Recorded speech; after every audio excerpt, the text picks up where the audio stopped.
How to have fun anytime, anywhere. Step 1. Go to ChumbaCasino.com. ChumbaCasino.com. Got it. Step 2. Collect your welcome bonus. Come to Papa welcome bonus. Step 3. Play hundreds of casino-style games for free. That's a lot of games. All for free? Step 4. Unleash your excitement. Woohoo! Chumba Casino has been delivering thrills for over a decade. So claim your free welcome bonus now and live the Chumba life. Visit ChumbaCasino.com. No purchase necessary. VGW Group. Void where prohibited by law. 21 plus. Terms and conditions apply. This is VOCM Open Line. Call 709-273-5211 or 1-888-590-8626. The views and opinions of this program are not necessarily those of this station. The biggest conversation in Newfoundland and Labrador starts now. Here's VOCM Open Line host Paddy Daly. Well, all right, and good morning to you. Thank you so much for tuning into the program. It's Wednesday, April the 24th. This is Open Line. I'm your host, Paddy Daly, and David Williams. He's produced the program. You'll be speaking with David when you pick up the phone to give us a shout and in the queue and on the air. If you're in the St. John's metro region, the number to dial is 709-273-5211. Elsewhere, it's toll-free long distance 1-888-590-VOCM, which is 8626.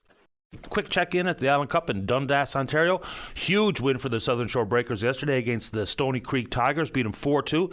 Really had to get a victory, get one on the win column, because if you fall behind 0-2 in that tournament, you're likely going to struggle to qualify for any playoff round. So good on the Breakers yesterday. And last night in the opening game of the Don Johnson Memorial Cup in Mount Pearl at the Glacier, the host Mount Pearl Blades, they took it to the St. John's Caps. Now, the Caps won the St. John's Junior Hockey League Championship themselves, but last night, Mount Pearl really handled them. 5-2, outshot them 51-32. So pretty good opener for the Blades. Both teams are back in action today. And I know these stories are a bit of an eye roll, but they frustrate me to no end. So if you've ever driven on Kenmount Road, you know it's a pretty busy street. There's all kinds of stores and restaurants people popping in and out of Kenmount Road all day long. It's extremely busy and potentially dangerous. And so lo and behold, someone yesterday decided, well, it's a good opportunity for me to go 150 kilometers an hour on Kenmount Road. I mean, absolutely bizarre. We can't trust these people on the road. We simply cannot. And Uber went live yesterday. A couple of things. So, for starters, it's up to them exactly how they want to handle the launch. You know, there's all kinds of business people and politicians on hand for the photo opportunity. And the first driver, a guy named Gary Murphy, I think his name is, and the first customers, Brad Goodhue and Mark Nichols. Now, I have the utmost respect for those two fellas and their extraordinarily successful curling career. It seems a bit of an odd move, though, eh? So, you know full well those two gents have taken Uber countless times. You'd think it would be a little bit more interesting if it was a first-timer. Because, yes, Uber's in 140 municipalities in Canada. Yes, they're in some 10,000 cities around the world. So it might be a little bit interesting if it was a first-timer guy who say, hey, first time in an Uber. But anyway, that's neither here nor there. People are doing some price comparisons already. Now, local cab companies are understandably worried. So folks are going on to see how much their Uber ride would cost compared to a cab ride, whether it be from Paradise to the airport or Mount Pearl to George Street, whatever the case may be. And at this moment, it looks like Uber has some pretty attractive introductory prices. Whether or not they'll change in the future remains to be seen. But people, especially if you've never been in or used Uber in the past, you know, it is important to know how much it's going to cost. And of course, you get the details up front. They don't necessarily break down the registration fee or what have you. They give you a total. You book an Uber, this says it's going to cost you $28.50. Okay. It's probably going to increase as time goes on. And yes, there's absolutely a thing called surge pricing. So to get a cab, or an Uber, pardon me, from my home to Churchill Square to go to Pop's Diner, it will cost one thing. If I get that same Uber ride to go see Shania Twain, it's going to cost something else. So that's something to be aware of. They're looking for drivers. Some questions still remain. What kind of insurance are they going to have to carry? You know, for the taxi drivers, they're lumped into one facility group, which, of course, is patently unfair. It should be gauged based on your driver's abstract, not about the industry as a whole, in my personal opinion. So what kind of insurance will people have to carry? We know there's lots of people out there doing skip the dishes and the like, and they probably have not adjusted their insurance, because one of the questions you're asked is, how and why do you use your vehicle? Is it for work purposes? Is it just your standard get around town vehicle? Is it a business application? But I don't really think many people understand exactly what's going to happen on that front, but if you want to take it on, we can do it right here on the show. And for folks who maybe get caught with the inappropriate or expired insurance, no registration, speeding, parking, contraband tobacco, Over a decade ago, the Auditor General in the province suggested that the province is doing a bad job in how they deal with these outstanding fines. That number has swelled to over $50 million. So yesterday we spoke about the fact that Minister of Justice John Hogan says they will bring forward some sort of legislation to allow for people to work off their outstanding fines with community service. But this has been kicked around for an awful long time. Back in 2015, the PCs were trying to roll out a pilot that saw you might have to go to jail if you didn't pay your fines. Then the Liberals ditched it, and they talked about this potential, and it hasn't happened. It made it to the speech to the throne at one point. We were told it's coming very quickly, and then, of course, one of the excuses used was, well, COVID. Well, the fact of the matter is, if it's a good idea, which I think many people believe it would be, it's probably time to get that going sooner than later. And sticking with Minister Hogan, Helen Conway-Ottenheimer, the PC's justice critic, once again renewing her call for John Hogan's resignation, based on his comments saying that it's impossible for a lawyer to re-traumatize a victim or a survivor of sexual assault. The minister has apologized. Ms. Conway-Ottenheimer has now asked for the Premier to ask for John Hogan's resignation. It just happened in the province of Nova Scotia, where Tim Houston, the Premier of that province, asked his Justice Minister to resign because he pretty much denied that there's an epidemic regarding domestic violence, really downplayed the issue, and consequently, he's out. So this has always been a standard political tool to ask for or call for or demand resignations, but Ms. Conway-Ottenheimer did it again. Yesterday, what do you think? All right. I noticed this last evening on social media, and I find it interesting. So next Tuesday, Premier Fury, moderated by Tim Powers, our friend and colleague here at VOCM, he's going to be speaking at the Empire Club. Now, the Empire Club has been hosting speakers, an eclectic mix for over 100 years, maybe over 120 years. Some pretty interesting people have spoken there. Now, Premier Fury's presentation is labeled Perfectly Positioned, and we'll get into that in a minute. But here's a list of some of the folks who have indeed spoke at the Empire Club. Some 3,500 prominent Canadian and international leaders, including Prince Edward, Winston Churchill, Ronald Reagan, Audrey Hepburn, Margaret Mead, Christopher Plummer, Roberta Bondar, Maureen Forrester, Adrian Clarkson, Margaret Thatcher, Vladimir Putin, Bill Gates. I remember Danny Williams spoke there, and now the Premier is going to speak there next Tuesday. So inside the world of Perfectly Positioned, you can probably take a guess at some of the areas or arenas that will be discussed by the Premier. And it's always going to be quite, the soaring rhetoric and the positive tones, and fair enough. But what exactly is he going to say? And how close are we to some of these potential big payoffs, economically speaking, expanding the tax base, jobs, and all the rest of it? So let's get through a couple. One thing, when we talk about the world of hydro, and that's, when you read the papers in Quebec, they're still talking about it openly and frankly regarding 2041, the Upper Churchill, expanding capacity, the fact that the Upper Churchill is 15% of Hydro-Quebec's portfolio. And then remember when the federal Liberals talked about the Atlantic Loop. And that went by the wayside, basically because the province of Nova Scotia balked. The Atlantic Loop, which always simply felt like a PR campaign, the cost ballooned to some $9 billion. Nova Scotia and New Brunswick back out, and it's gone away. Nova Scotia has an update on their scaled down Atlantic Loop. It's going to cost some $700 million possibly, but they also make distinct reference to hydroelectricity from this province via the Maritime Link. And remember, when they have a goal to get to 80% renewables by, I think it's 2030, because at this moment in time, the majority of the electricity generated in Nova Scotia, coal and coke-fired. So they want to walk away from those or get away from them as quick as possible. But when they make reference to the Maritime Link, of course, their regulator, the UARB, which is the same thing as our PUB, there's a negotiated deal that any excess power available, Nova Scotia gets first right of refusal on market rates. So they're going to continue to rely on this province. Well, how that's going to work to our benefit remains to be seen.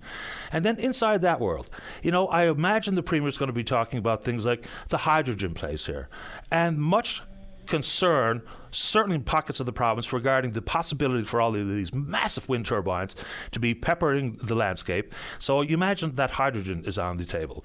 Then I would assume, much like Nova Scotia, and working towards amending the Atlantic Accord to allow for offshore wind, what else he's going to call a perfectly positioned item for his presentation at the Empire Club? We'll see, but I thought it was interesting to notice that he was doing that next week. And in that world, So we talk about supply chain interruptions, what that's meant for pricing, what it's meant for inflation and all the rest. This might also be part of his presentation, is Labrador and the critical minerals in Labrador. We are perfectly positioned. Whether or not you want an electric vehicle is irrelevant because the world does need some of the minerals here, whether it be for your cell phone battery, your laptop, yes, an electric vehicle battery, and other applications. So Premier Ford in Ontario is talking about the fact that when Honda is set to announce they are coming to Ontario with a massive investment, there's numbers out there from $8 billion to $18 billion. But apparently, at the First Nations Major Project Coalition, apparently Canada has been in top spot in a recent global supply ranking. So that's huge. So where do we fall in? Honda's going to need the material. You know, they also have Volkswagen and Northvolt and Stellantis happening in Ontario. But where do we fall into this? Because when we knew that this was going to be a growing trend globally, whether or not it's paused or peaked, I don't think it's peaked, but anyway, those minerals, even though they fell off the table last year, price-wise, they're still going to be in demand. So where do we fall into this global supply chain? And how does the Premier broach that in front of the international community at the Empire Club? You want to talk about it? We can do it. Back to reality on the ground. I drove down Military Road the other day, and it's unavoidable to notice that Tent City has grown. So remember, John Abbott said that we would try to have everyone out of there by Christmas, and here we are at the end of April, and now there's some 25 residents there. So we're told constantly that they've been offered options. But when you think about it out loud, through the course of the winter, I know there was a fire there the other day. Apparently the police are going through removing propane tanks, what have you. I don't know exactly what's happening down there, but it must be pretty bad in an emergency shelter if people are more willing to be in a tent outdoors in the winter. Right? I mean, of course, now we've come out the other end of the winter for the most part. But when the Premier and others say that they've been offered options, what are these options? Because if they're offering them a shelter, obviously, whether you think it's good, bad, up or down, if they've been offered a shelter and said no to it, that's a glaring judgment on how the emergency shelters operate. Now, they're not all created equal. Some are much better and safer than others. But then the whole comfort in business. There's still so many unknowns. I know you can't flip a switch and all of a sudden go from an airport hotel to a transition home. There was 140 rooms for hotel customers. Now there's going to be 100 rooms for residents and the wraparound services. So, I mean, are people being offered that? And if so, are they saying no to it? And what exactly is happening at Comfort Inn? How many people are there? How many staff have been hired? You know, what's going to be the eventual total tally? You know, we all know it's going to be 3 years at $21 million-ish, but that doesn't include all the costs, so there's still so many things to understand about exactly what's going on at the Comfort Inn. Who's there, how many staff are on hand, and how are we going to gauge or measure success? As opposed to maybe, hopefully not, becoming a quasi-emergency shelter versus the key word of transition to back on your feet. Get the supports you need and the updated training you might need to get into the workforce, whatever the case may be. You want to take it on? We can do it. Let's have a sip of coffee. 1 second. We're back. All right. This was inevitable. With the federal budget, and so much to talk about inside the federal budget, in the $535 billion, and the national debt that has doubled to $1.2 trillion, and take more to service that debt than we spend on healthcare transfers, about double what we spend on the military. But so many people focusing in on capital gains, which impacts a relatively small number of Canadians. I was saying this to my buddies, you know, it's one thing for business leaders to speak out about this. They don't probably get a whole lot of sympathy amongst the general public. If you're doing so well that you have worries about capital gains, then okay. And like the Prime Minister says, expecting the wealthy to pay more. But when doctors talk about it, that becomes a much more heightened conversation. The country is struggling to recruit and to retain doctors and all kinds of healthcare professionals. And now the doctors are saying that they're asking for the federal government to reconsider their position on capital gains. So basically, it's going from 50% of your capital gains to 2/3, and that's assets that were sold in excess of $250,000. This has happened back in 1982 when Prime Minister was Brian Mulroney. But when the doctors say it, and they say this is going to have a distinct impact on the ability to bring doctors in and to keep them here. So again, if this was a collection of CEOs, I would imagine there'd be a lot of deaf ears around the country. But when the doctors are talking about it, I think it takes on a bit of a different flair. What do you think? Anyway, let's talk about that. All right. So for some fish harvesters, and yes, we know the tragedy looms large in the conversation regarding the fishery, whether it be for lobster, crab, halibut, herring, mackerel, or whatever, capelin. But, in the world of competition, obviously it's working for harvesters this go around. Because when the minimum price was set at $3, and apparently some processors are offering $4.50, huge win for harvesters. But what it's also meant in the world of competition is this fellow Lloyd Nash, who I interact with on Twitter sometimes. He just got a license. He was going to open his own processing plant, but as a new business, a new entrant into the processing sector, that's too rich for his blood. So while it might be good on one side, you wonder what the long-term ramifications will be, because we cannot cripple one of the largest employers in the private sector in this province, which are the processors, and good for the harvesters. I hope you get as much as you can possibly get. But what is it going to mean long-term? Because for Mr. Nash, he can't play that game. It's one thing for well-established deep pocket processing companies to be able to compete with each other, but if the problem was the concentration of power in the processing sector held by very few, you would think that in the era of competition and to expand capacity and all the rest of it, and to reduce foreign ownership percentage-wise, that small processors are going to need to be part of this equation. But the way it's currently working, that's probably not going to happen. And again, good for the processors if you want to take it on. Let's go. How are we doing on the phone there, Dave? Couple of quickies before we get to you. All right. So, the federal government sometimes strange outfit. We know that they overreached, so says the courts, when they talked about labeling plastic as toxic, even though waste is probably more likely a provincial jurisdiction, and the court said as much as that. So now, and to what end, I don't know. The Minister of Environment and Climate Change, as we all know, is Stephen Guilbeault. And yesterday, just before they're having a big conference on things like protection of the environment, looking for an international agreement to eliminate plastic waste by 2040. And yes, plastic waste in this country is unbelievable. Canadians throw away 4 million tons of plastic every year. Less than 1/10 of it is actually recycled. But here's where it gets just a little bit ham-fisted and a bit strange. So yesterday, the minister announced that they're going to establish a plastic registry. They want companies to report annually on what they produce, where it ends up. Okay, so let's do that. It's just going to add a layer of administration and bureaucracy to already a pretty convoluted area, massively important to deal with the environmental issues. Of course it is. Okay, so let's say we establish the registry. We have all that data. If we already know that Canadians throw away 4 million tons a year, less than 1/10 is actually recycled, what are we achieving with this plastics registry? Will it just be an opportunity for public smacks on the wrist? Does it have any meaningful outcome that's been forecasted by the minister or the federal government? Or is it just to stand on the international stage, say, we're world leaders, look what we're doing, plastics registry? Yes, we use way too much plastic. But to what end, Minister Guilbeault? What do we do with this yet to be compiled data? Anyway, good one.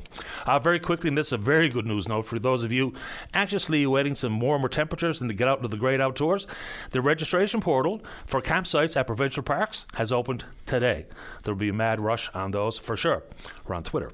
We're VOCM Openline. Follow us there. Email address is openline@vocm.com. When we come back, let's have a great show. Bruce is going to kick us off, talk about the Fishermen's Protective Co-op. Don't go away. Welcome back to the program. As advertised, let's begin on line number one, the top of the board. Good morning, Bruce Lehman. You're on the air.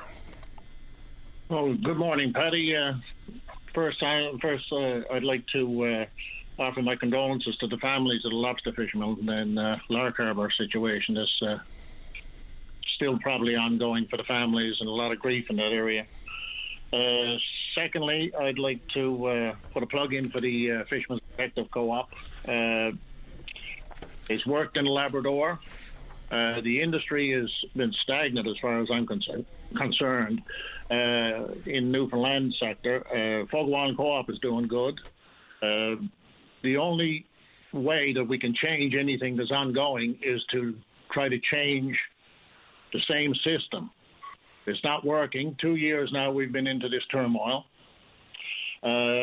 It looks like the lobster situation is ongoing and developing. I mean, They're talking about Urner Barry as the major price contingency for products from this province, and yet foreign markets don't come into play with the pricing situation that's on the go. The co-op is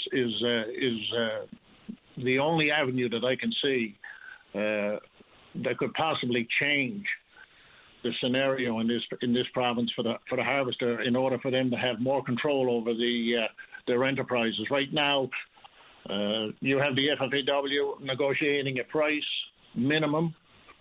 There's no such thing as a maximum price.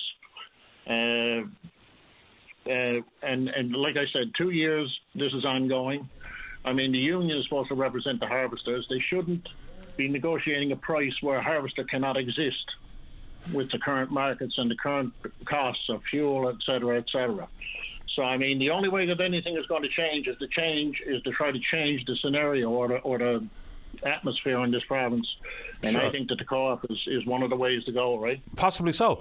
I mean, I've always been wondering aloud why there aren't more in the way of co-ops, especially in the fishery in this province, because you're right, it works famously for Labrador, it works at Fogo Island. I don't know why there's not more of these co-ops set up around the province. But you mentioned, establishing a minimum price, which is always going to be part of the conversation, based on formula, percentage of market share. And the only person that can set, or the only people or entity that can set the maximum price is the market. It has nothing to do with the processors, nothing to do with the harvesters, nothing to do with any co-op either. So the market will determine maximum price. The others we have to figure out in-house. So just describe to folks how this is going to work, because we understand how it works at Fogo Island. I believe you're having a bit of a struggle bringing some processors on side, because a co-op of harvesters is really not what you're intending to, or hopefully the hopeful outcome, because yourself, Ryan Cleary, Merv Wiseman are the three names that are listed on the Articles of Incorporation. So paint us a picture of how you think it could work. Well, I mean, first of all, we got applications in for a processing license. We're looking for a community-based plant situation where we can work in conjunction with them, putting the co-op members' products through a community-based plant program.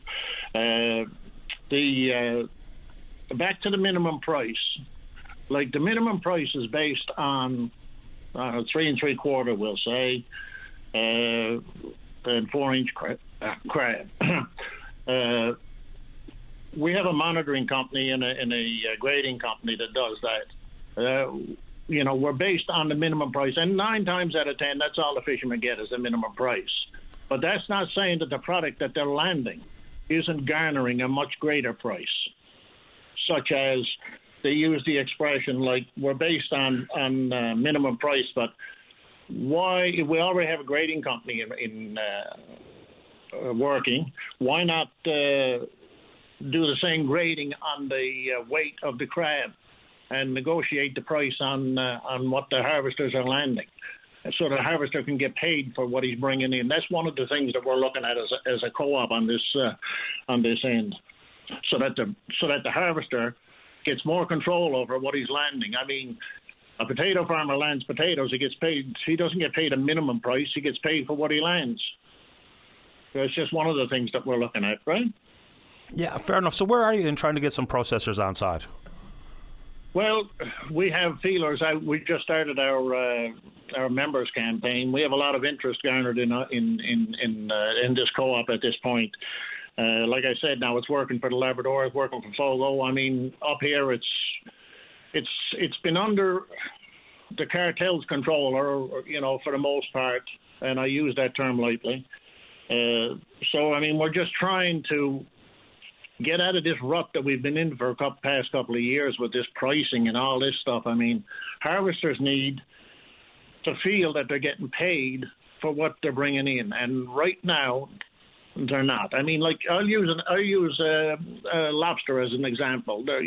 Again, back to Urner Barry, but the Chinese market and the EU market for lobster, I mean, everyone is shipping lobster out now live, and the harvesters aren't getting any of that. Not only that, but a harvester can land his lobster, and a processor can hold it in holding tanks for ever so long until the price goes up, and then ship it in. But the harvester doesn't get any share of that that lucrative situation. So, we're hoping to change the way this industry is operated, right?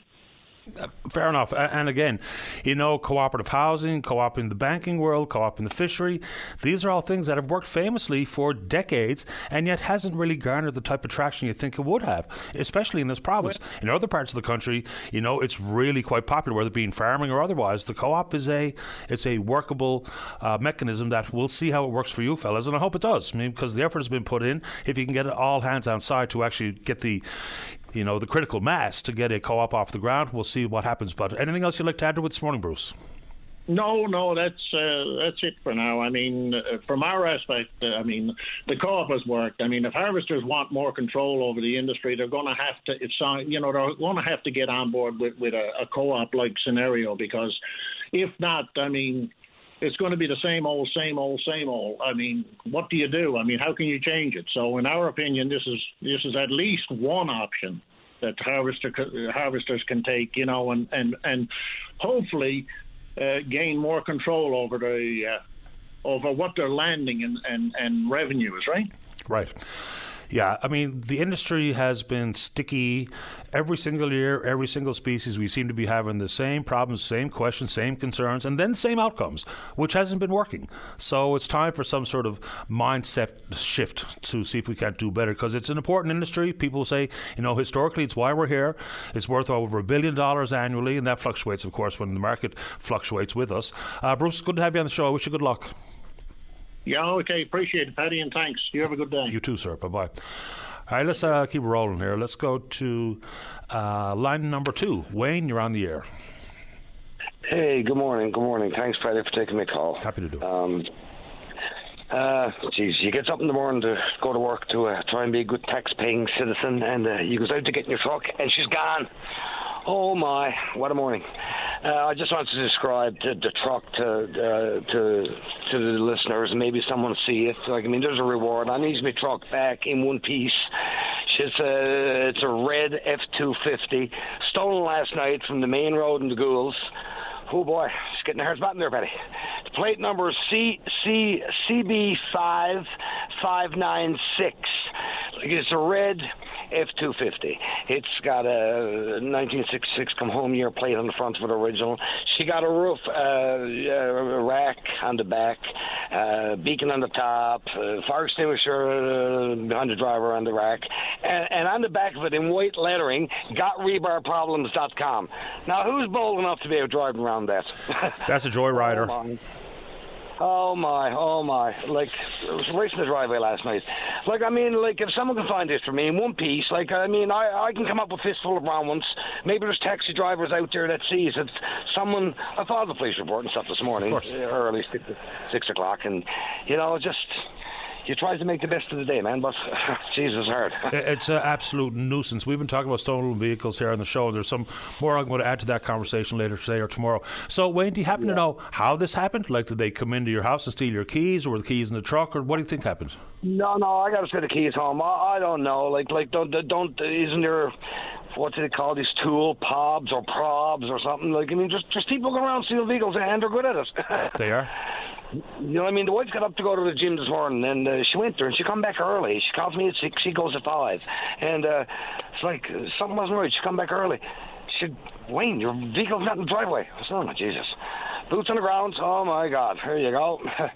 I don't know, but it's a pretty standout vehicle, a red F-250 with the license plate CB5596. GotRebarProblems.com or .ca right on the back on the tailgate. So someone's going to see this truck and come home your plate on the front. So let's fingers crossed, Wayne, that someone reports to the police for you. Yeah. And like I said, there's taxi drivers or anyone, whoever wants to call me or call the police. Maybe I'm the first, maybe I'm not the best to show up on the scene. Maybe the cops should come first, because could be a bad day for them and me, So let's leave it to the police to try to do this on your behalf. So that's what we'll do. We'll ask the listeners to, if you spot this truck, call the RNC and tell them, because there is a police report. They'll know what you're talking about. So let's see if that can help this morning. Great service to be able to get on and throw it out. Perfect. Let me know, Wayne. Thanks, sir. Okay, buddy. Good luck. Okay. Bye-bye. Yeah, I mean, the story of auto theft in the country is unbelievable. Like, I think it was just yesterday at the Port of Montreal, they see 600 vehicles that were set to be sold on the black market or somewhere else. And then there's the concept of fake VIN numbers, your vehicle identification number. So apparently some fella, he bought it was actually, matter of fact, a Ford pickup truck. He bought it at a dealer. And then he got into an accident, and lo and behold, when the investigation took place, they found out that his vehicle identification number, the VIN number, was fake. The owner of that actual VIN was a truck that was somewhere in Utah. So they put fake VIN numbers over, and unbeknownst to him, he bought a stolen property. Consequently, his insurance company wouldn't cover the losses due to the accident. So, I mean, they're getting pretty savvy. And then it's things like we've been advised. If you have one of those key fobs where you just get in your vehicle and you press a button to start it, that if you leave them too close to the door, they can actually mimic your fob and steal your vehicle that way. So there's all sorts of tips out there about how to protect your vehicle. And poor old Wayne, to wake up this morning, the truck is gone from the driveway. So keep an eye peeled for red F-250 CB5596 is the license plate. Come home with your plate on the front.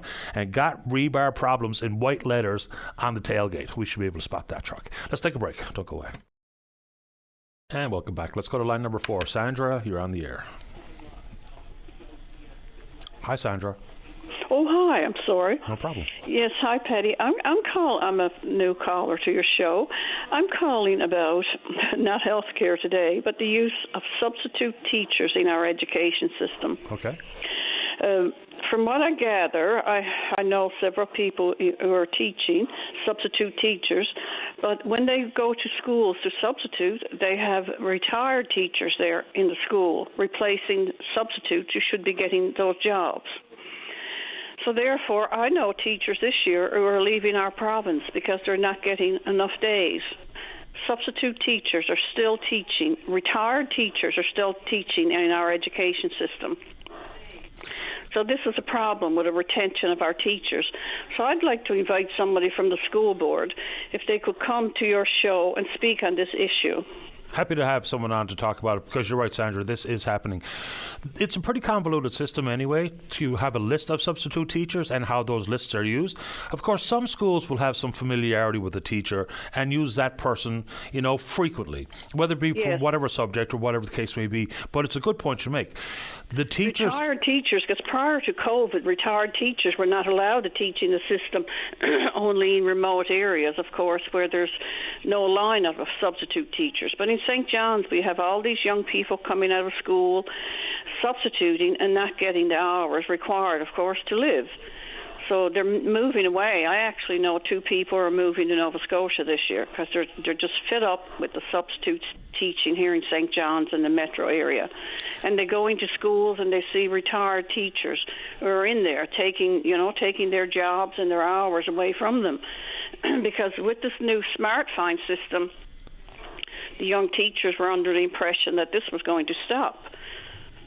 Well, that system has not been working. COVID, they weren't allowed to be teaching retired teachers, only in remote areas. I don't know if they weren't allowed, but the implication there was when COVID hit and we had problems in the schools, what the provincial government did was give the retired teachers and retired healthcare professionals the opportunity to work for up to 90 days with zero impact on their pension. That was the concern. Retired teachers weren't much interested in being in the classroom because it would have an impact on their pension. But now if they can work 90 days, then of course they're probably happy enough to take some opportunities. That's right. So that's 90 days from young teachers who are just getting out trying to get into the system. Right. What I was going to add to that is, even in Smart Find, whatever the process is, whatever the label is on how we get subs in the classrooms, it should be 100% priority for those who are not retired. Retirees should be the last option. I think we should all be able to agree on that, because if the consequences are you personally know 2 teachers who are leaving because of the absence of days, then that's a huge problem. Yes, it is a huge problem for retention to our province. It is going to become a crisis like the healthcare system, because our young people are leaving again because of that same problem, retention. Well, I'd love to hear from someone, or Trent Langan, or also or Darlene Johnson, who are involved with these issues at the school board level. if they could come onto your program and enlighten us into exactly what's happening in the school systems with retired teachers, because I think this should be found out or investigated. I'm happy to do it. I think probably the place to start, I would suggest, is with the Minister's office, because the government changed the rule. You know, for the NLTA, I don't even know if they represent retired teachers, to be honest with you, but I will see. We're due a conversation with Minister Howell, so we'll see if we can get her on and others who can speak to the issue, because it's a good point you raise. It's fine to have retirees available if needed, but it should be that if needed, not go to.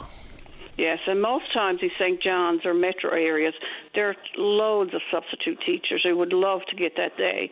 But I can understand now in rural areas like Labrador and places like that, I mean, they don't have the same stack of people to call from. But here in the metro area in St. John's, there's so many young teachers trying to penetrate the system, but they're not getting in there. Point taken and understood. I'm glad you called about it, Sandra. Well, thank you. And I'd like for someone to come and speak to us. I don't know if Trent Langan or Minister Howell or who would like to elaborate on that, but something needs to be done about it for sure. I appreciate the time. Thanks for the call. Thank you. You're welcome. Bye-bye. Bye-bye. Yeah, I mean, it really did change when they changed the pension rules. So, yes, there was absolutely a need at one point, and I think there's probably still a need. We talk about the shortage of teachers, whether it be full-time teachers, substitute teachers, itinerant teachers, student and teaching assistants. So if we've created an environment where people are leaving because they can't get enough days, and look, God bless the retirees, and we can have conversations about hiring of older Canadians and those types of ageism concerns out there, but we also have to ensure new graduates have ample opportunities. I think that would be the priority. What do you think? You can chime in if you're so inclined. Let's go to line number 3. Julie, you're on the air. Oh, good morning, Patty. Good morning. I want to speak on a very serious matter. I agree with the call from for the Minister of Justice. I'm sorry, I was trying to remember Helen Conway Ottenheimer's name. I'm sorry about that. No problem. Her call to have him resign or have the Premier remove him from cabinet. I think that this situation, that comment, exposes a total nil situational awareness by the Minister of Justice and by Premier Fury. And I think that if what it takes to get the Premier to understand, we could just take an example from his area of medicine. It would be equivalent, in my opinion, to Dr. Fury telling a patient that, a patient who, for instance, was a victim of a gunshot wound, and if he had to be brought in to say, unfortunately, your leg is going to have to be amputated. And then later he had to bring him back for some further surgery, and to suggest, well, that's just nothing. That's nothing. That's not. That's nothing. It just, to me, has no sense of understanding of what a human being goes through in times of, being victimized in any way, or even a woman who is a breast cancer patient being told by an oncologist, it's back. It's back, and then comment something to the effect that, well, that wouldn't traumatize anybody. That's nothing. That wouldn't be triggering. It just seems to be so unaware of the criminal law and the system of practitioners, and I commend the Crown Prosecutor who came out and called for the resignation of the Minister of Justice as well. It seems to be so absolutely arrogant and unaware of what really happens to human beings in the justice system, and people such as Crown prosecutors who are trying their best to help these courageous women, usually women, who come forward to try to seek justice for themselves and to bring some measure of,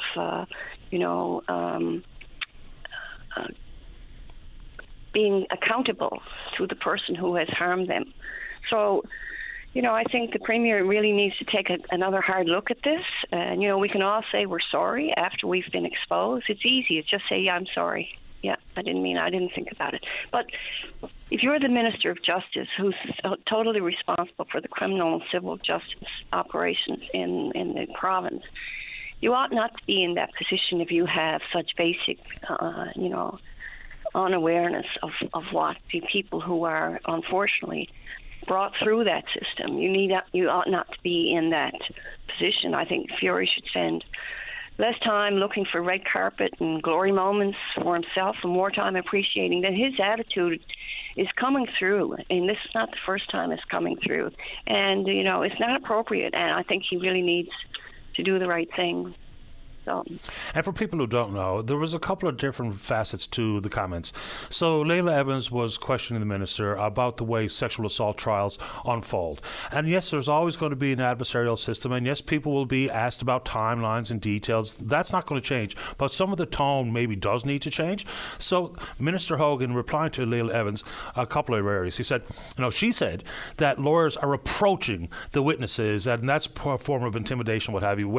If anyone's ever been in the courtrooms in this province, the lawyers stand behind a podium. They don't approach the witness. But when he went on to say that it's impossible for a lawyer to re-traumatize a victim, I mean, that's absurd. No matter what we're talking about, if it's sexual assault or anything else, if you were traumatized by a home invasion, and to tell me that I can't be re-traumatized for whatever bit of trauma I've experienced is ridiculous. It's human nature. Not everyone is made of steel, right? So his comments, whether or not he believes it or he just said it in a heated exchange in the House of Assembly, it's irrelevant. It's on the record. It's unfortunate. It is not helpful. If it's kept one woman from not coming forward who has been victimized, then that is an absolute distinct problem. Resignations are always going to be called for politically. It's a go-to political tool. But what politicians say, we have to understand that words matter. They do. How you speak, what you say, absolutely does matter. And Minister Hogan, this was stuck his foot in it this time. I think just to comment on what you just said I agree with what you said. You also, one part of it though, you did say, which I agree with, that it's a political tool to call for a resignation. But it's the role of the official opposition to hold the government accountable. And I say in this case, that is what the opposition is entirely doing. The Crown Prosecutor was trying to do. And there are many members of the public, such as myself, I am sure, who feel, and it's not just in the area of sexual assault. It's, as you say, home invasion. It's anything. Even if you're the victim, as I have been of, for instance, a home break-in, where you have to go back and be there. And you're the victim. As you say, it's very, very harrowing and not to be forgotten easily. So I think this is a serious issue. The opposition is correct. The Crown is correct. And I'm sure that particular Crown prosecutor is representative of, if not all, most of his former colleagues. And I think this needs attention, and I think that the resignation, if he doesn't have the honor of his own profession to resign himself, the Premier as a leader needs to make sure he's removed. I appreciate your time for the show here this morning, Julie. Thank you. Thank you. Take care. Bye-bye. Bye-bye. All right, let's go ahead and take a break. Don't go away. Welcome back to the show. Let's go to line number 5. Mary Jane, you're on the air. Good morning, Patty. How are you? Okay, you. Hello. Can you hear me? I said I'm doing okay. How about you? Oh, okay. I'm sorry. I'm getting a little I've been up. It's been an early morning, so I apologize. Okay. So I'm just calling today, actually. I guess I will be a very familiar voice now because this is how I'm getting out to get some much-needed help because I don't have to leave my home. I'm afraid to leave my home, but guess what? My smartphone is my lifeline because I can call and get help. You would think. Okay, I'm just, as you know, this is all, no names, alias names, locations are going to be disclosed. Now, that's on, my lawyer told me that. Okay, so what are we speaking to this morning, Mary Jane? Go ahead. So yesterday I questioned you on vital statistics. And thank God for that number because things have happened this morning, which is a blessing. So when I got up this morning, I'm an early riser, that I couldn't open up my back door, my blind net again. Now, it's not because of the weather, because I love Newfoundland, because every day you don't know, when you open your blind or your curtain, you don't know what's out there. It's Newfoundland. Dress accordingly. But unfortunately, mine is not scenic. It's not pretty.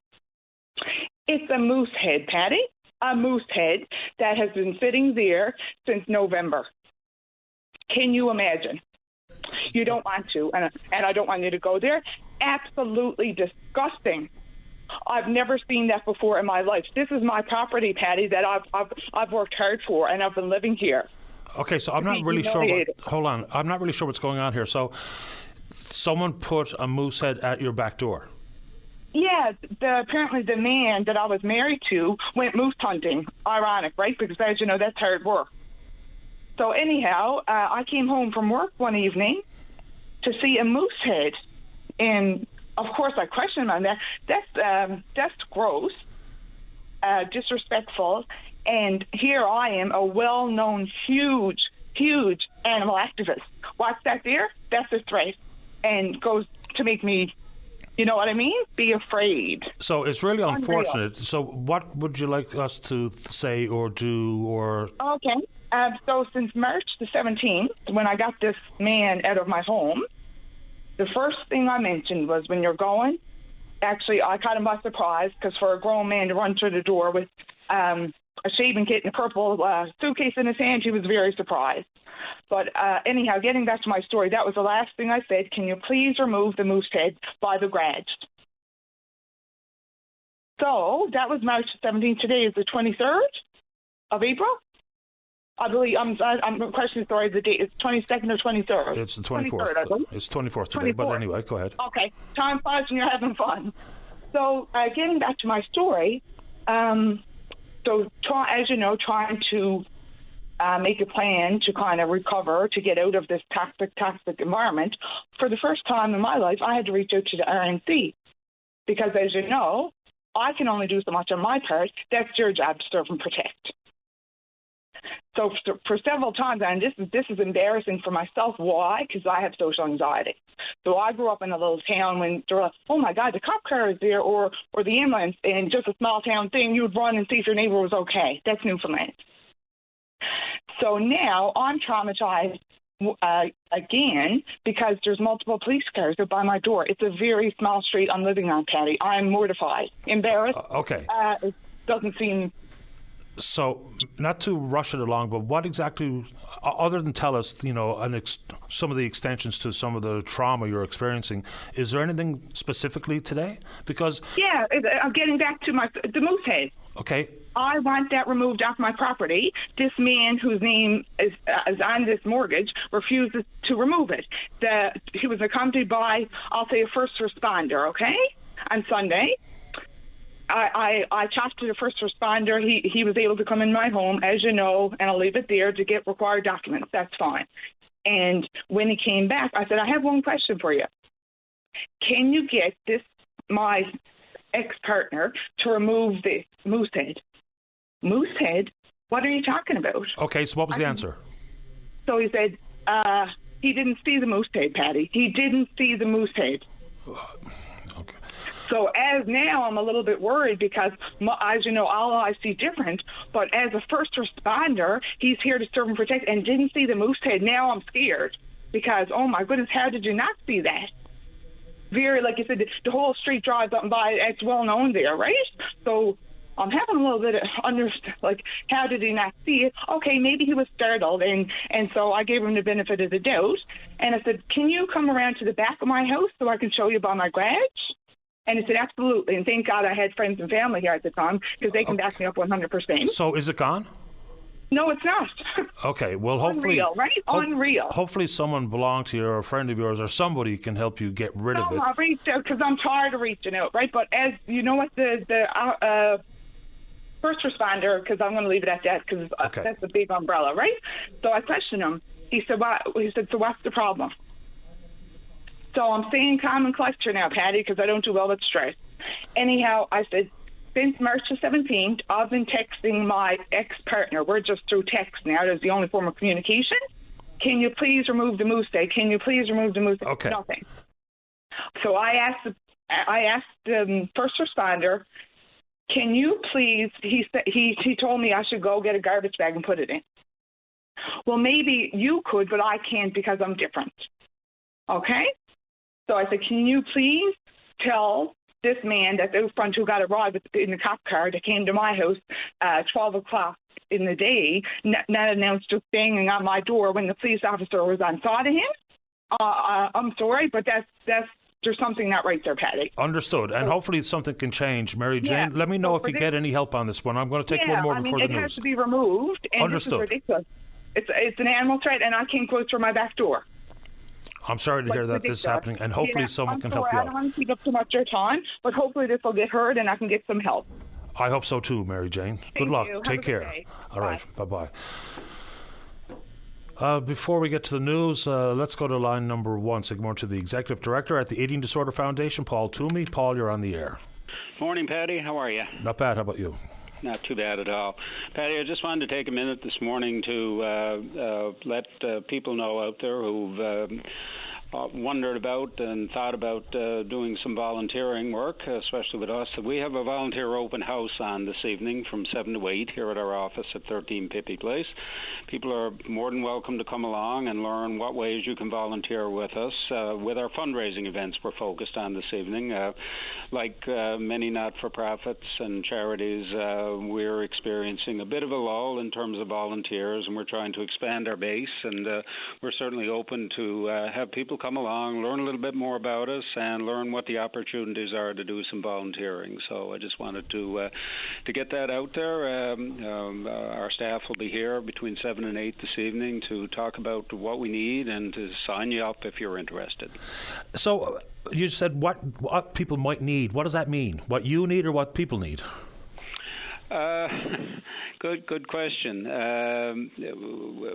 It's for us in this case. I mean, we need some additional volunteers to help us to run our events.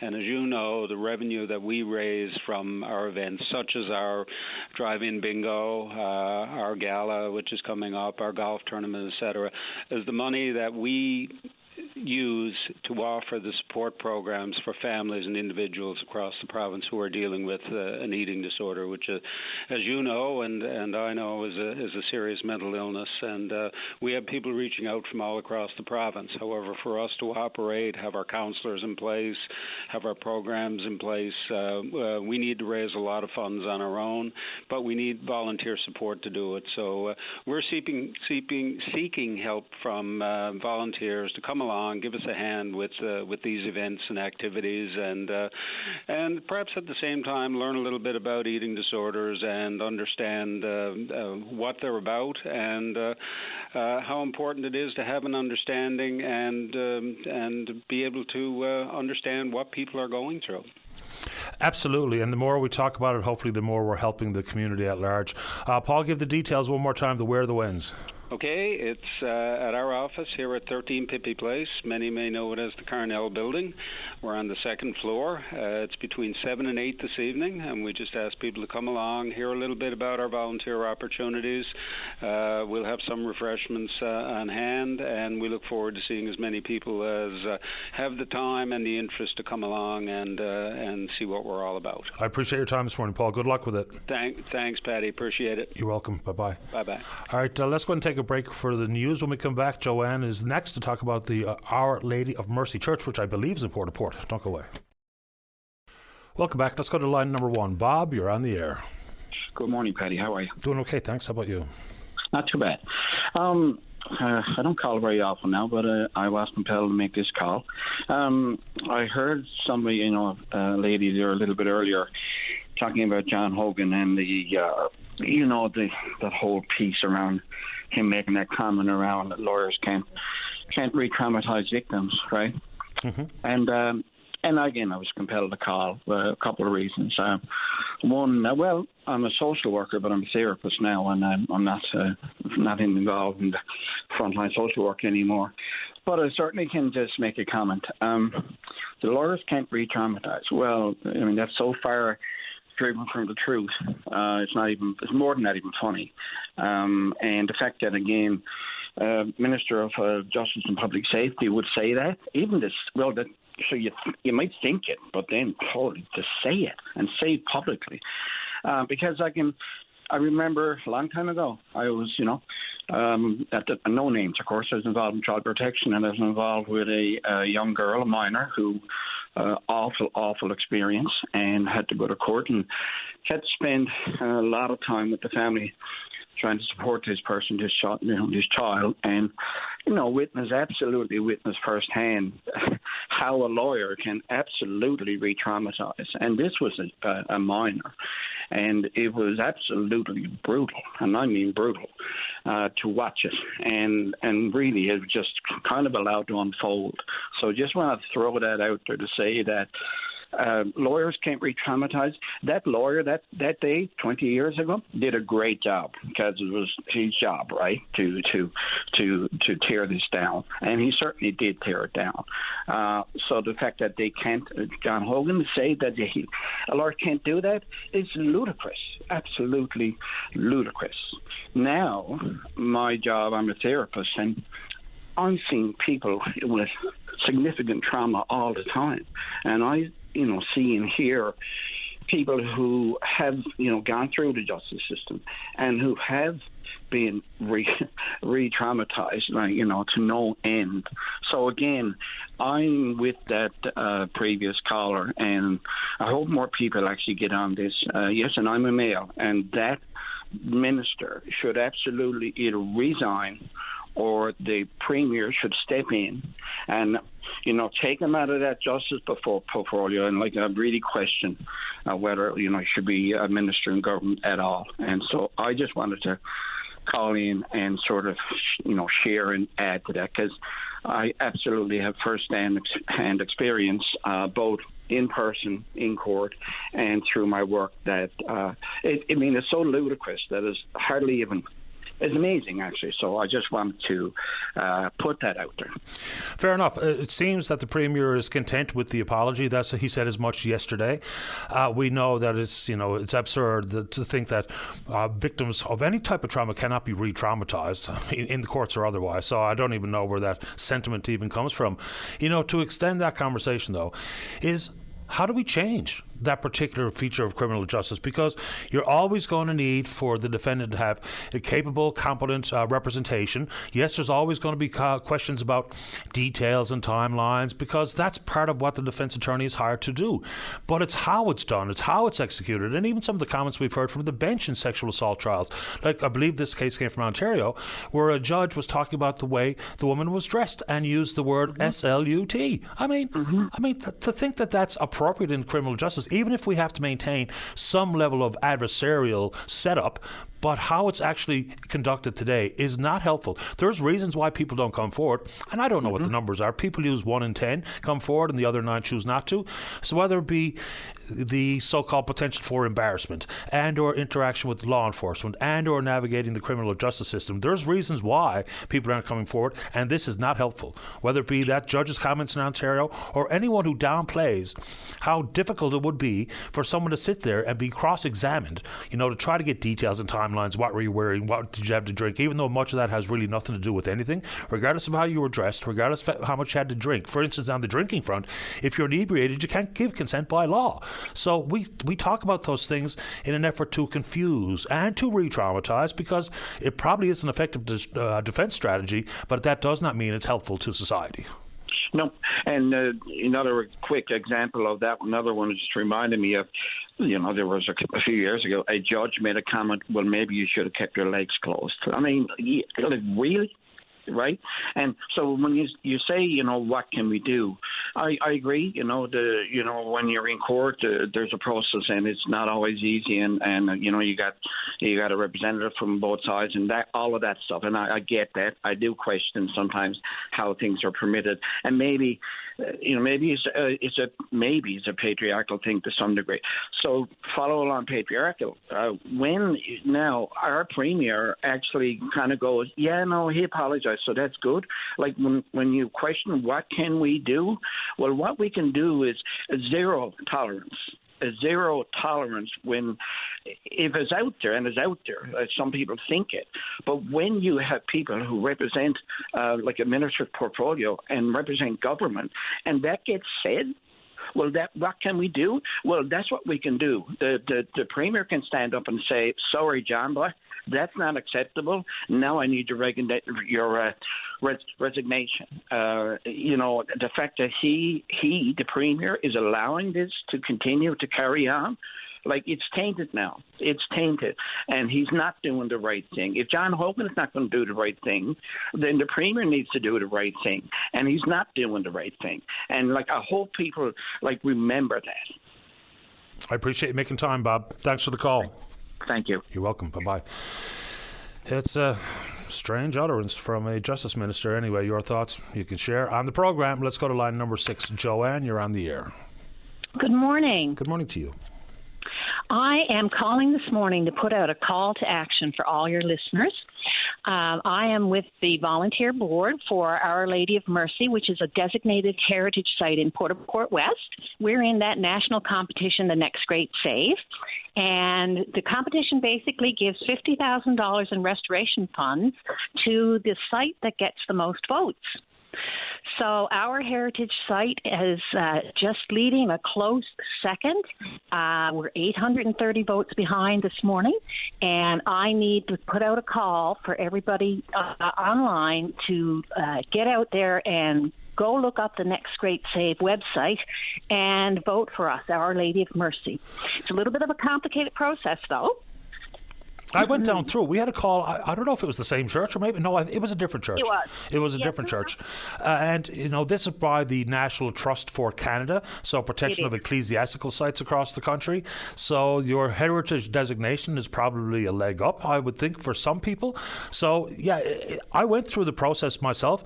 It is not as straightforward as some other so-called competitions or online voting opportunities, but it's not to say it's impossible. So if you go to National Trust for Canada or the Next Great Save website, please do, if you're so inclined, to put in a vote. And you can do it once every day, and I believe the deadline is the 14th of next month, maybe. Is that right? 6th of May, voting closes. Okay. You can vote every day. So just click on Our Lady of Mercy. We're the only site for Newfoundland. And then up comes a box that asks you for your email address. You have to put that in and then scroll down to say submit. It then comes to your email and says, please validate. So there's a black button, and you have to click that black button that says validate, and up pops another box, which is a red button that says submit, and then your vote goes in. So it's a little bit of a complicated process. I think it's to prevent computers from doing automated voting. But we're 830 votes behind today. So there's lots of time for everyone to get involved and vote daily, and we would really appreciate it. Yeah, I'm pretty sure you're right that it's to keep out the automatic bot voting, because that really does plague a lot of these competitions. I appreciate the time. I wish you good luck, Joanne. Oh, before we go, tell us a little bit about the history of the church, if you have some to share.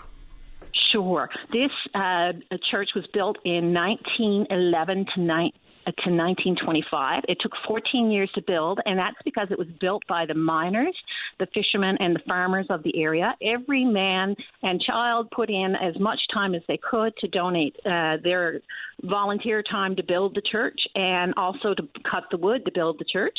It opened its doors in 1925, and of course we'll be celebrating a 100-year centennial next year. So it's time for us to do a little bit of restoration and give her a fine coat of paint before her birthday. Yeah, and that's one thing that even if you just look at the picture of the church that's submitted to this site, it could just use a little TLC. I mean, it's a beautiful structure. Absolutely. Yeah, and she's spectacular inside. We have host musicians and do cultural events there all the time. She's well worth saving. I appreciate this. Good luck, Joanne. Thank you. You're welcome. Bye-bye. Bye.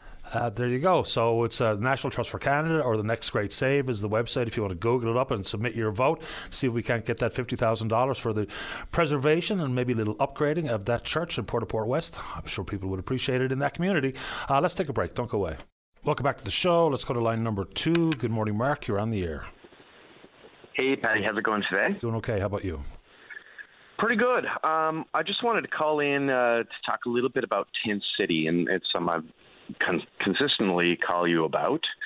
But there was a fire down there the other day, and it seems like media has kind of that fire has also lit media and politicians to talk about it. So I just wanted to kind of have a little bit of a look at what's happened since basically just before Christmas. So December 1st was when we met with the task force. Doug from End Homelessness, the mayor, and John Abbott. And now we're into almost the end of April, and not much has changed really. And we had a couple interactions over the last week. So John Abbott was there at Tent City, and Fred Hutton was also there. So John Abbott was there a couple days ago. Fred Hutton was there yesterday. And it's just, I just wanted to let listeners know and let folks that are concerned about people who are living in tents and have been all winter, many of them, that it's pretty clear to me as somebody who's an observer and somebody who has been keeping very close eyes on Tent City and how government has responded. It's very clear to me that government is unwilling to do what's needed to resolve the situation down there. At this stage, we can harken back to John Abbott saying everyone will be out by Christmas, which was just an arbitrary date on the calendar. And now here we are. It's actually growing. I drove by the other day. It's noticeably bigger than it was the last time I drove by. But the options or offers, I don't even know what they are. I mean, because if it's simply, offering a space in a Mercy shelter, these are already things that people there have declared that they don't want or are not helpful to them and or are dangerous and or with the drugs on site, or whatever the case may be. So what else is being offered or what else could be offered? Is it the Comfort Inn has been an option for some of these people? Have they been offered that? I have no earthly idea. But to know it's growing is obviously troubling. Yeah, as far as I know, in all of my time spent down there, and from folks that I've talked to, there's only been one person who was residing at Tent City that was offered the Comfort Inn, and that was, and they turned it down. It's unclear to me why they turned it down, but lo and behold, a week later, this is somebody that used to, he's just fallen on bad times. He worked, in the trades. I think a friend of his basically gave him his old truck. And since then, I think he's been doing fine. He's been either living in his truck or living, somewhere where he can drive around. He feels the freedom of he's got freedom in his life now, and he can kind of do what he wants. I think he's been doing really well. But that was the only person that we know that's been offered. We did talk to John Abbott and Fred Hutton about the Comfort Inn.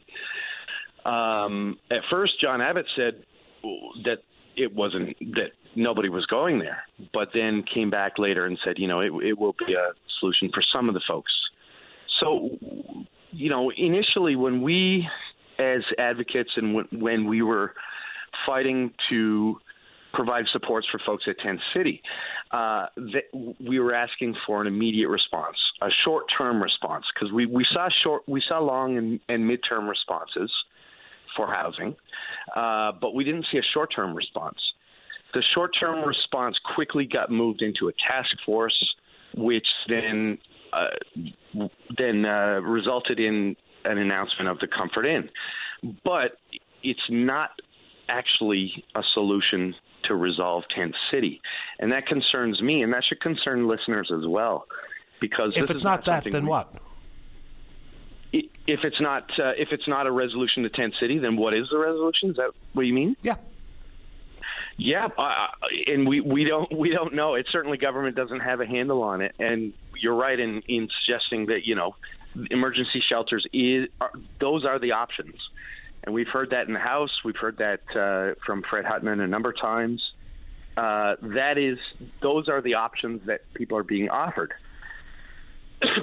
And we know also from Canadian law, like from human rights law, that there are barriers to these shelters. So obviously we've got we've got folks who are saying, well, people just need to get jobs. Like there's a lot of folks out there that just don't understand the barriers that these folks face to survive on a daily basis.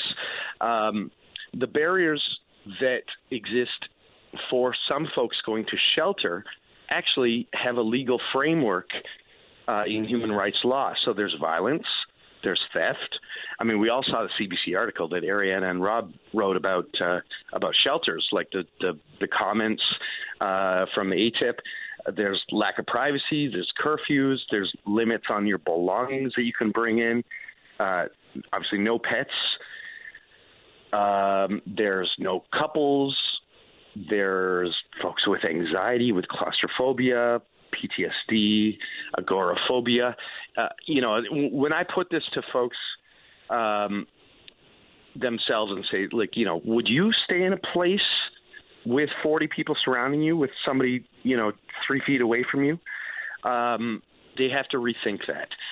So the question legally is, is this an appropriate housing option? And in many cases, it's not. It just does not suit what people need. I mean, when we talk about housing as a human right, of course, that's never been enshrined in law, because it's a notion as opposed to legal ramifications. But I don't know where the solutions lie. So there's always going to be problems with emergency shelters. Even when the review was done, we have some updated, mandates for how they operate, oversight and monitoring, enforcement of the rules, make it safer and cleaner and better. Fair. And that's going to be helpful. But it's not going to be possibly enough to accommodate some of the people who choose to live in a tent. But in the short term, if it's not that and it's not the comfort inn, then there is no such thing as a solution, because you can't just build a house overnight, and we don't even know where or how we're going to build any homes, whether we use modular homes or tiny homes or some of the options that are out there that are being utilized in other parts of the country. But we haven't seemed to make much in the way of progress on this front, because, even when you talk about the construction industry, everyone, including the government, I think wants to play an active role here. People need to see this solved or improved at the very least. But those long-term solutions are exactly that. They're long-term. They're in the offing. They're not here today. So I really don't know where to turn, what to say, what to suggest, or what advice to offer, because there is nothing that is not currently been offered that has been accepted. And so the question is obviously, then what? And I'm not saying we dismiss anybody's concerns the furthest thing from, but I just don't know what else can be involved in that resolution envelope. Yeah, I think we have to be practical, right? Like, I don't think any emergency shelter provider doesn't have their heart in the right place, right? Like, there has to be rules no matter what. But those rules are not working for people. And what John Abbott said in the House yesterday was that, they've offered services, and those, we know what those are. They're emergency shelters. They're asking somebody if they have income support. They're trying to resolve situations on a very, very, I would say, like case management light is what's going on down there. But they're not resolving the issue. Patty, look at, and they're calling it a protest, which is, and Jim Dinn in the House said, it's not a protest. I don't think people that are living there are really protesting in the sense that I think of a protest. Well, they sort of are. Not to say that's good or bad or it's indifferent. To highlight a concern, to speak to it openly and honestly, and to be present for the long term, it's some form of protest. And I don't know if it's good or a bad thing if we assign a label to it, because the issue is the important part, not what we call it. Same thing when, Kathy Dunderdale, whether or not Darkanel was a crisis or not. Irrelevant. It happened. We have to resolve it. Yeah, exactly. So look at how the crab fishery protests happened. And look at what the Premier did. Look at what ministers did to resolve that issue. They got into the issues. They talked to the folks involved, and they came to some. We can argue about if $3 is enough as a minimum or whatever. It played out. They took the bull by the horns and they resolved it. But they're not doing that here. December 1st is the only time that we met with the task force. And that was, myself, another person, and members of the organizing group from Tent City for Change. Since then, nothing. There's been no interest in having that discussion to find out what's needed to resolve the situation down there. So it's not. Government is saying it's a protest, but they're not dealing with it like they've dealt with other protests.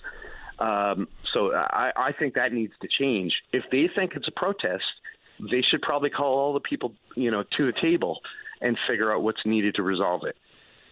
Fair enough. Final thoughts, Mark, before I have to go. Yeah, it just something needs to happen.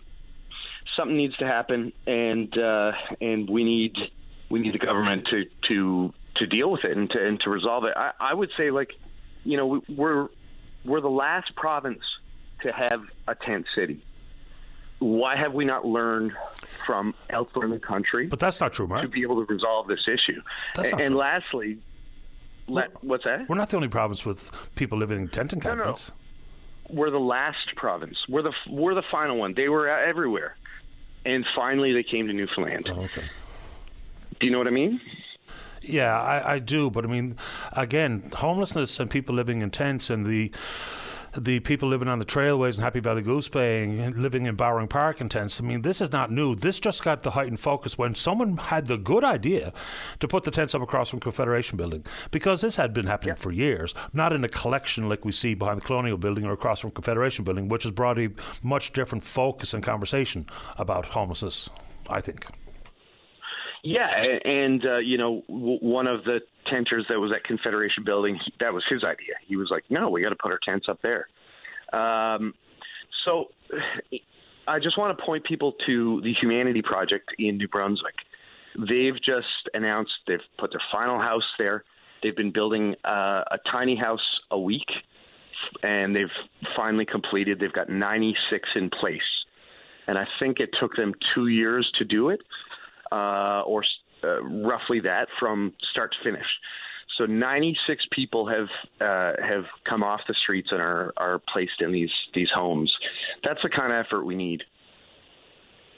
Fair ball, Mark. I appreciate the time. Thanks, Patty. Have a great day. You too. Bye-bye. All right, let's go and take a break. When we come back, the opposition justice and PC member for Harbour Main, that's Helen Conway-Ottenheimer. She's next. Don't go away. Welcome back to the show. Let's go to line number one, saying more to the PC member for Harbour Main. She's the opposition justice critic. That's Helen Conway-Ottenheimer. Good morning, Helen. You're on the air. Good morning, Patty, and I'd like to thank you for reaching out to hear my position on this and for the further discussion about this serious matter. Sure. Before we get into that, there's also a release that includes your name and some concerns in your district, I think regarding one of the highways. Yes. What is it? The concern regarding the Route 60, in particular from Holyrood, Seal Cove, and Upper Gullies. I've raised petitions, I think approximately 14 petitions since I've been elected regarding, in particular, this area on Route 60. The minister has been out to look at this area as well. We have asked questions in question period, and we are at the point where the residents are very, very concerned, very disappointed that they've been overlooked in this budget, and are concerned really about the safety issues of this road. It's just deplorable, and yet it seems like it's falling on deaf ears, and there's a lot of frustration. I've even had constituents and residents saying they would like to look at collective protesting and trying to get the attention from government in that way. I would imagine some pretty heavy traffic volume on that road. We do. It is a very busy highway. It doesn't only involve the residents of Holyrood, Seal Cove, and Upper Gullies, but areas, from neighboring communities and towns as well. So it's an extremely busy highway. Is it anywhere on the 5-year plan? Not that we're aware of, no. Okay. No. So, we're frustrated. And as well, the way that these decisions are made, is also very frustrating. I think we had a caller one that I believe was from Jeff Dwyer's district had called into your show actually discussing, the arbitrariness of how these decisions are made and the uncertainty and confusion about how the Department of Transportation Infrastructure makes these decisions. And really, I still am left very confused about how these decisions are made, whether it's about, still the politics of paving. That's certainly something that leaves one with the impression that that's still going on. I mean, there's always going to be an air of that, especially when we have a majority government in place, because that, stands to reason. Out of the 40 voting districts, if 20 odd are members of the sitting government, it's going to feel like the politics of payment. And I'm not denying that has been a key feature of what roads get paved and when. No doubt in my mind that's been part of it. I don't think a politician, to be honest with you, and this is not directed at you, I don't think a politician should have any say in what roads get paved, period. Well, I mean, the thing is, because then you're pitting certain, district communities within your district, one against the other.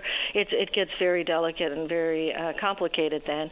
But another point on this, Patty. I mean, we've seen that there's a $1.4 billion over 5 years that's been allotted. This is taxpayers' money, and I think the government has to be reminded on that there has to be a fair distribution of this money throughout the entire province. And when some areas that are in dire, desperate need are overlooked, and others that are perhaps not in that same condition, that's really concerning and troubling. I know we don't get a chance to speak directly to people who really hold a significant amount of the power at the government level. So senior bureaucrats, deputy ministers and otherwise, I mean, they stay in their portfolios far longer than other ministers who rotate far too frequently for my liking. But wouldn't it be nice if there was someone, say, for instance, the head civil engineer for the provincial government of Newfoundland and Labrador, who he and his or her team, they evaluate what roads, what bridges, what work needs to be done and prioritise them and stick to it. Regardless of who's in power, whose district it is, here's what we've done, here's how we evaluate it, traffic flow, propensity for washouts, rutting and pitting, guardrails, whatever it is, and let that person speak to it. Because yes, every politician wants to be able to go to their constituents and say, I got you some pavement. But that's not really the way we should be handling roads. We're never going to have perfect roads. There's so many thousands of kilometres of roads in this province, some of them leading to very sparsely populated areas. Not to say we don't owe them a road, but we have to prioritise. And let's see if we should be able to change the tune of who gets to speak to the issues. It's not always the member or the minister that we need to talk to necessarily so. So I'd like to be able to speak to someone who says, I'm in charge of the roads, me and my team made these decisions, here's why we did it, come hell or high water, I don't care who the member is. I agree, and that would be the fair, objective way of doing it. That's what we have to aspire to, and get away from this, old style type of politics. I think we're getting tired of that, and we have to try to do better. Let's get into your concerns and your call for the resignation, either for John Hogan to step down or for the Premier to ask for his resignation. I've said, and I'm not dismissing your plea here, but it's long been a useful political tool to call for resignations. Some are based on not a whole lot, some are based on egregious behaviour. So why do you think that this is necessary at this moment in time? So on that point about it being a political tool, your recent caller that was speaking about that point, Patty, and I thought she was quite correct and enlightened to see that this really is not about a go-to to a political tool. This is the role of the opposition to hold government to account. This is the role of the opposition to question government when they, when they make decisions or don't make decisions that impact the people.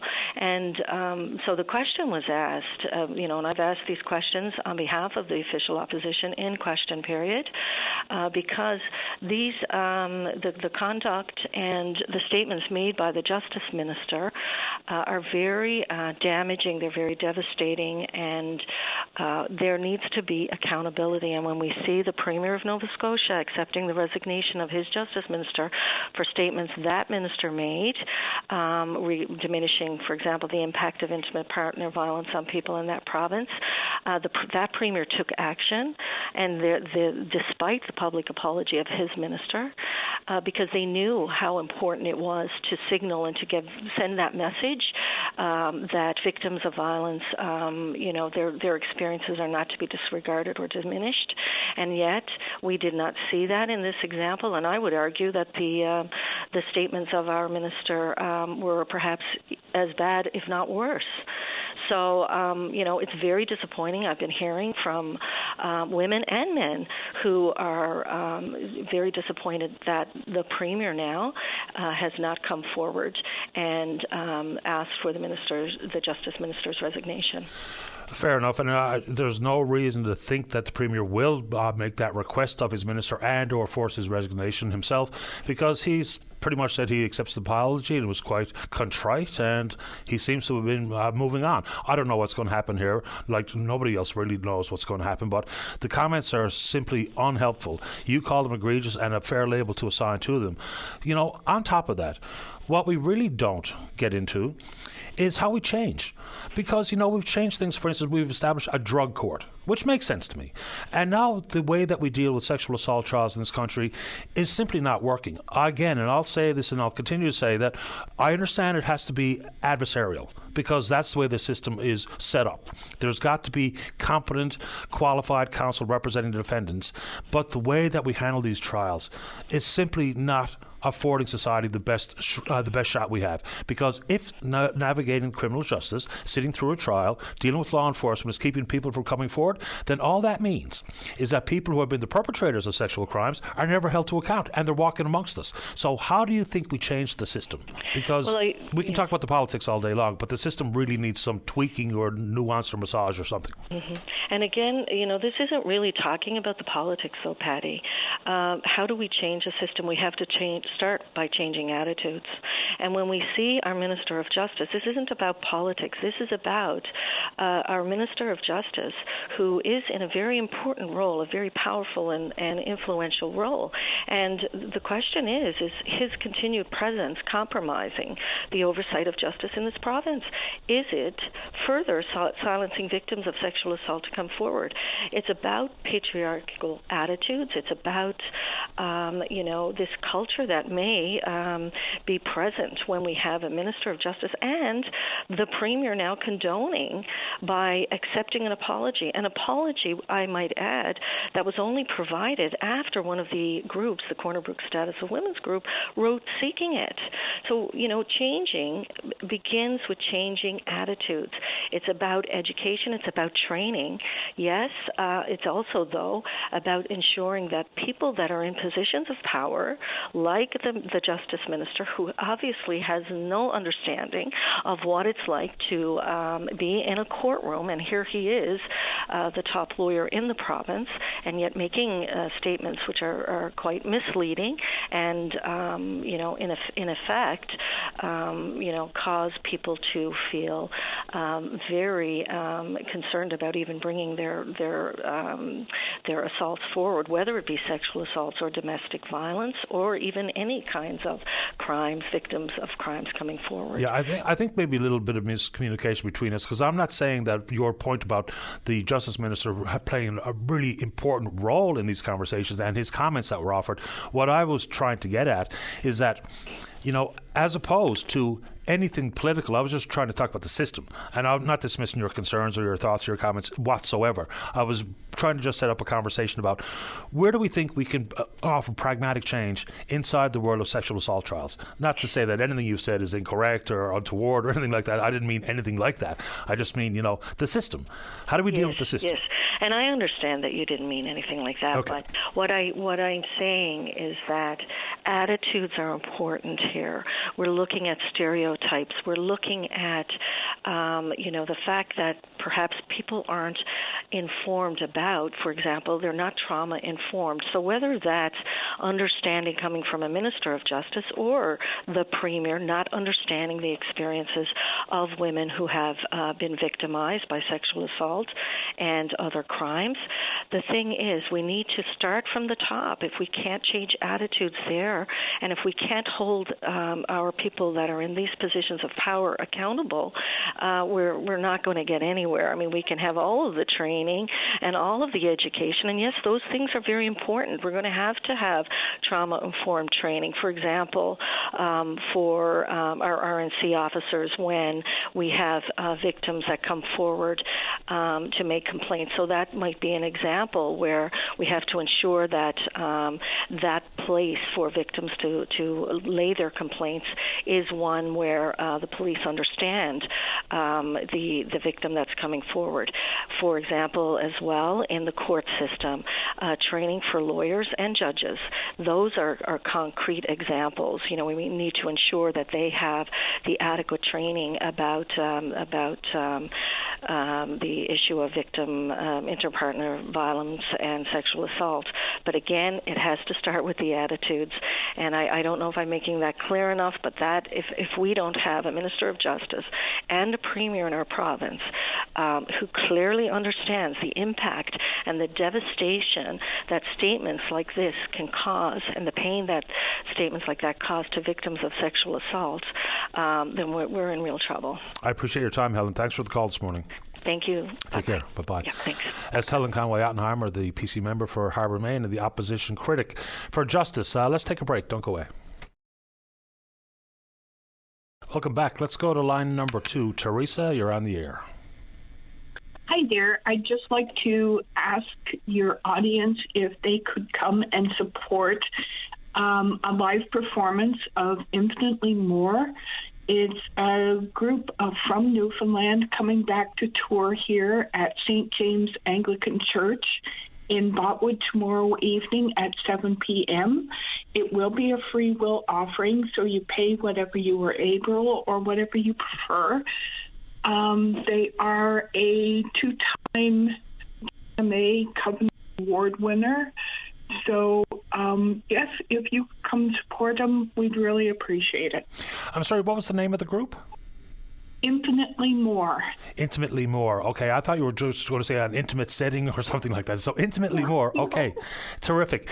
And so they're choosing to come back in support of the community, or what's the relationship between St. James and Anglican Church or Botwood and this group?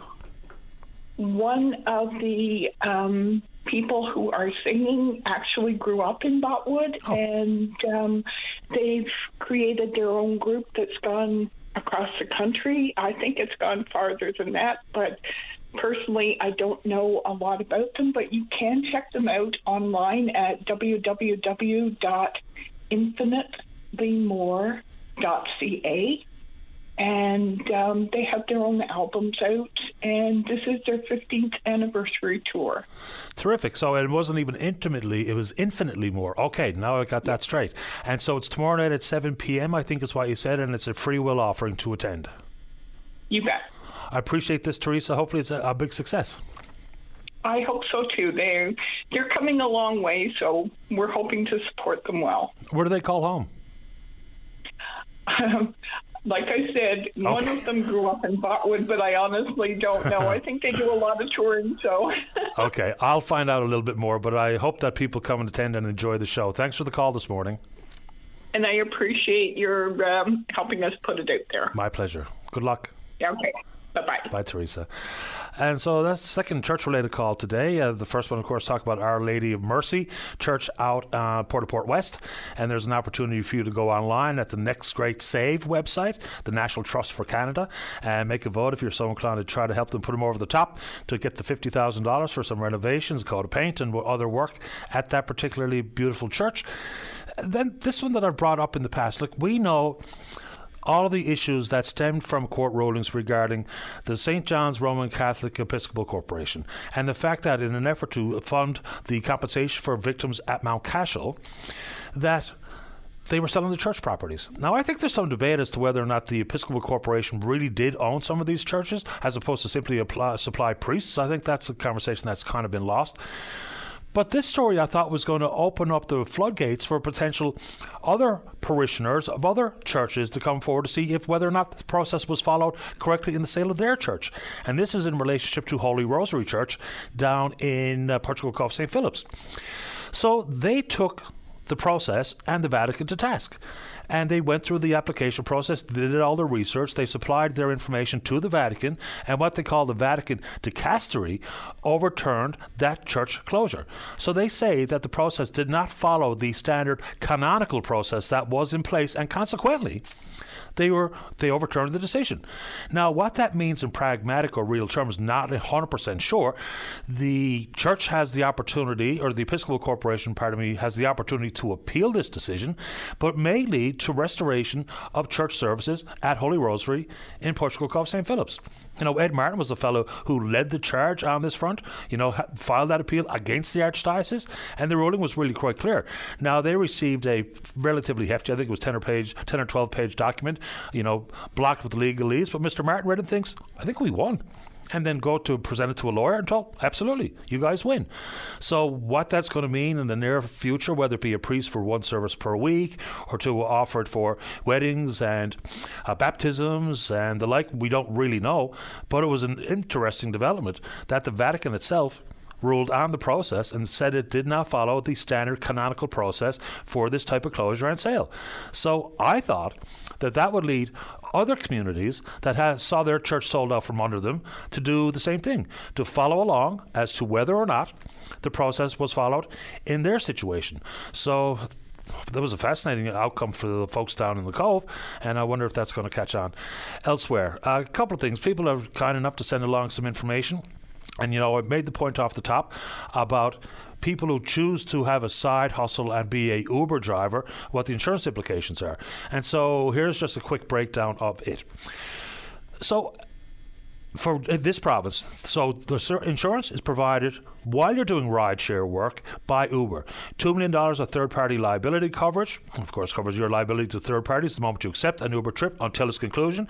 $2 million of uninsured and underinsured motorist coverage. So if the vehicle occupants are injured in an accident or hit by a hit-and-run driver or an uninsured driver, there's that amount of coverage. Loss or damage to the vehicle, coverage between trips. The trick is, though, is that that's one thing for when you are actually executing as an Uber driver, but I wonder what the implication is with your own insurance provider. Because it's fine to have that type of coverage when you're doing some Uber work, but that doesn't change the water on the beans of your own insurance coverage. What that means is, for instance, if I'm using my vehicle for a specific work purpose, I have to tell the insurance company, and there's a different rate of premiums associated with it. But I might not always be using my vehicle for said business purpose. It could be something I do in the day as, I don't know, a delivery driver. But I'm not doing deliveries when I drive from my house to Sobeys. But I still had to tell the government, the insurance company, that it was a work vehicle. So I wonder how we fill in that blank. That's the one question, or the remaining question I have on insurance. Let's take a break. When we go back, there's a caller there who wants to respond to the concerns voiced by an earlier caller about substitute teachers. Don't go away.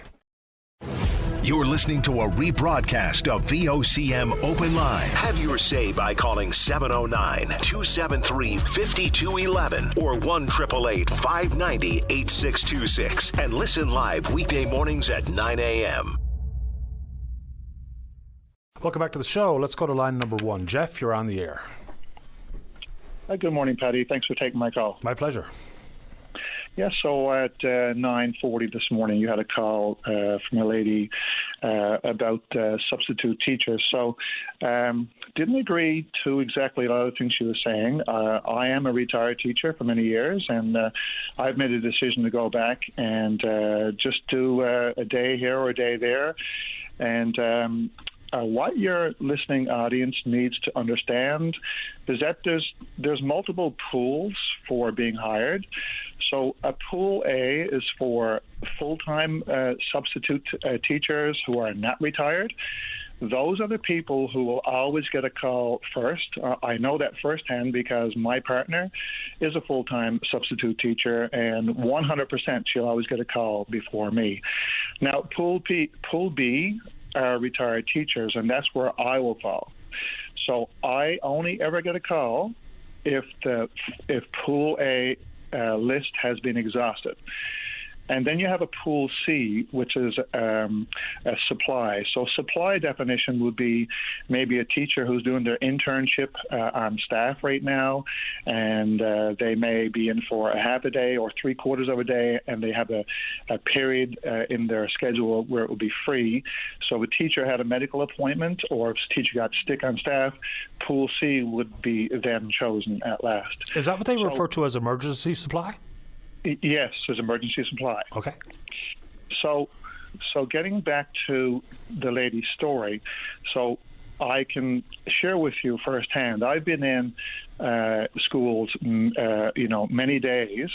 So my background is all high school mathematics and junior high, as well as phys ed. So I've been in there, and there's been cases where there's been a substitute teacher in for a teacher. I'll use mathematics as an example. So, and this teacher, who's a substitute, has no background in math.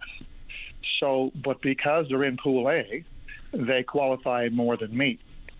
So now that's okay, but I know for you and your sons and me and my sons, I wouldn't want my sons or anybody else's sons or daughters ever being taught any more than one day by a teacher who's not in that subject area. And that's what's happening a lot, and that's when sometimes Pool B retired teachers get called. So if Pool A has maybe a person in their second day that's not trained in that subject area, that causes a problem. So on day 3, they may contact me. Now, all of a sudden, I'm in because they can't find anybody for mathematics in Pool A. So Pool B has to be called. And they will always try to exhaust Pool A first. I know that. So I've been in schools where Pool A teachers, full-time subs, have been teaching 2 and 3 days for a teacher and not in their subject area. And I've been asked to leave the zone that I'm in for teaching in Pool B and go across the quarter and teach math because that teacher couldn't teach it. So that's a problem that they're having. So this lady who expressed that interest this morning, or the concern, I don't know. It sounds like to me she has someone in her family that's not getting the time. But I can tell you that every day that I substitute, that there's substitutes in there in Pool A that are not in their zone or not in their subject area, and they're teaching. And administrators are concerned that they have people that are not qualified in these areas.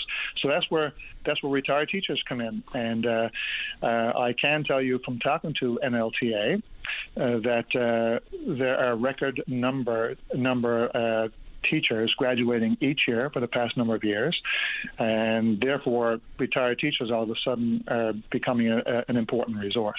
Oh, no doubt. I mean, so that's how I see it. It became quite clear, and when the pension implications were dealt with by the government, it made it more available to retired teachers, I would think. Same thing with the healthcare professionals.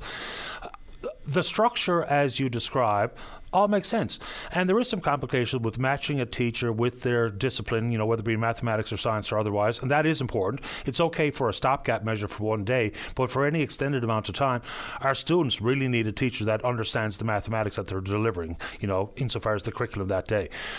What I wonder is whether or not how you articulate the structure as to whether or not it's been adhered to as closely as it should be. Not to begrudge a retired teacher swing at a substitute teacher day, because that's important. That's why you're available, and that's why it's important that we get the right teacher for the right course. But I wonder, is every administrator following along here? It does seem to me, I have a lot of friends who are teachers and administrators, and I'm married to a teacher, as you know, is some administrators have a familiarity and a school familiarity with a collection of subs, and they use them repeatedly, whether it be appropriate or not. So do you think that's actually happening, which further complicates the concerns of the previous caller? No, I disagree with that as well, because this new Smart Find system, so I can share this with you because, again, my partner is full-time sub. So her calls from Smart Find are always mostly the day before, from a teacher who knows they're going to be out. So her phone will ring first. For me, I rarely get a call until between 7 and 8:30 in the morning. And the reason my calls are so late is because then all Pool A full-time sub list has been exhausted. So when that list is exhausted, then my phone rings. And 95% of my time is the calls are between, again, 7:15 and 8:30. And then I just get ready to go to that school. And so I can tell you that Smart Find, for the most part, in my experience, has worked flawless with calling full-time subs versus retired. So, again, I never get a call in nighttime, and most administrators I deal with, they don't even call me. It's SmartFind calls me. Yeah, now I do know when they first rolled out SmartFind, it wasn't working as intended. I believe they did clear up those glitches to make sure that it does work, because this is important. If we have an outcome where some recently graduated educators are leaving because of the absence of time as subs, that's a problem. It doesn't mean that, the people are not following along and SmartFind is not working, but I'm glad you described the pool system as it's currently in place, and I do appreciate that info. I do have another question about education if you have time, Jeff. Yes, go ahead. Okay. So we hear the NLTA talking about violence in schools. There's some 29 reported incidents of violence per day. Now, of course, that definition could be quite broad, so we needn't niggle around those edges. But for your days when you're a permanent full-time teacher, do you think the level of violence has worsened? Because, the NLTA says it quite clearly has, and we're leading towards historic numbers of these types of incidents in schools. So can you speak to your experience of what do you think is going on today? So I don't see it a lot, but what I do see, since I've retired many years ago unto now, I find the confrontation level from students to teachers has gone off the radar altogether. Like one time, I would see students would make an effort to maybe comply with the teacher, make things work, but I see students more so today extremely confrontational with teachers. But having said that, I do see the exact opposite as well. I do see many more students working things out with teachers. So, but getting back to your side, so confrontation has caused a lot of students, maybe, I don't know why that's happening, but you will see a lot of confrontation in the school quarters, more so today. And another thing I see a lot too, Patty, is especially in the junior high quarters, this thing of hands off is a big thing now, but it's like the kids in the quarters always got to be pushing, shoving, and I don't know why that is, but it seems like they always got to have contact. I went in junior high too. I remember my time at McDonald Drive Junior High, and we always had contact too, but not like today. It's like there's just a lot of fooling around today, like compared to what many years ago. So confrontation is the word I would use there, and I don't know why that's happening. I don't know why either. Obviously things have changed societally, and I've gone back to thinking out loud where there's a distinct lack of accountability here. We've changed the way we deliver the curriculum, we changed the way we assess where a student is, we've changed things like passing your assignment whenever you see fit as opposed to a deadline like when I was in school, because it kind of felt like if we didn't do what we were supposed to do, that there was some consequence. I'm not talking about being sent down to the office to get the razor strap or that kind of the bad old days, but I think we've eroded some accountability. Also, when someone phoned home to tell my parents that I had misbehaved in school, I was in trouble, as opposed to getting a call now at home and being told, how dare you accuse my Johnny or Jane of being a bad kid. So between those two things, I think that's kind of led to some of the ways we see children behave, and administrators and teachers will really feel handcuffed in delivering, what is not just the 3 R's. School is more than simply the 3 R's and, shop and finance and first aid. It's a community-related matter. So I think between those things, maybe that's led to some of these changes in behavior and accountability. What do you think? You just said one really important word there, and that's consequences. So it's not like it used to be when my behavior was a certain way when I was in junior high or even in high school. My father would hide my hockey bag, and he didn't have to say anything. My hockey bag we put away, and he said, until the behavior changes or until your grades come up, there's no hockey bag. And you wouldn't dare ask any other questions because he'd probably miss a second game instead of one game.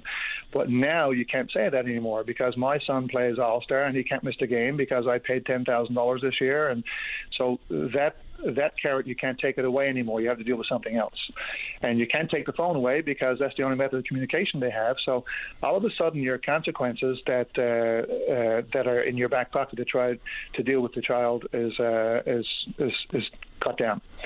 But I know what I did with my kids, but I mean, that's consequences were consequences with my kids. And my kids are really not that old. They are in their mid-20s and early 30s. So I always take consequences for my boys, and never had any issue because of it. But consequences are not present in today's school. And forget Dad telling me I wasn't allowed to play. The school wouldn't let me play. If I did something bad enough, the school wouldn't let me play hockey that afternoon. Because you had athletic contracts. Yeah, so something akin to that anyway. Jeff, really appreciate your perspective and your input this morning. Thanks for the call. Know welcome. Thank you very much. Take good care. Bye-bye. Have a great day. Bye-bye. That was some helpful information. Okay, let's take a break. When we come back, we do know that yesterday on the program, Merv Wiseman was on talking about yet another tragedy at sea, and maybe it's time for an inquiry into vessel safety and some other moving parts regarding how safe or unsafe it is to be out on the water. Don't go away. Welcome back to the show. Let's go to line number 2. Leo, you're on the air. Good morning, Patty. Good morning to you.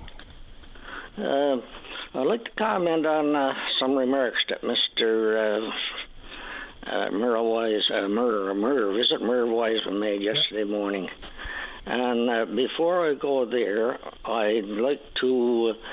I was watching the news there the other day, and there was a gentleman from that area, Lark Harbor area, was asked a question by a reporter, I suppose, and he must have been asked a question about what happened. And his answer to her or him, whatever, was, I wasn't out there and I don't know nothing about it. Now, on the other hand, Mr. Wiseman, who is probably 700-800 miles away from there, is coming up with remarks such as 23-foot boat and 6 men in it and 23 lobster pots on it.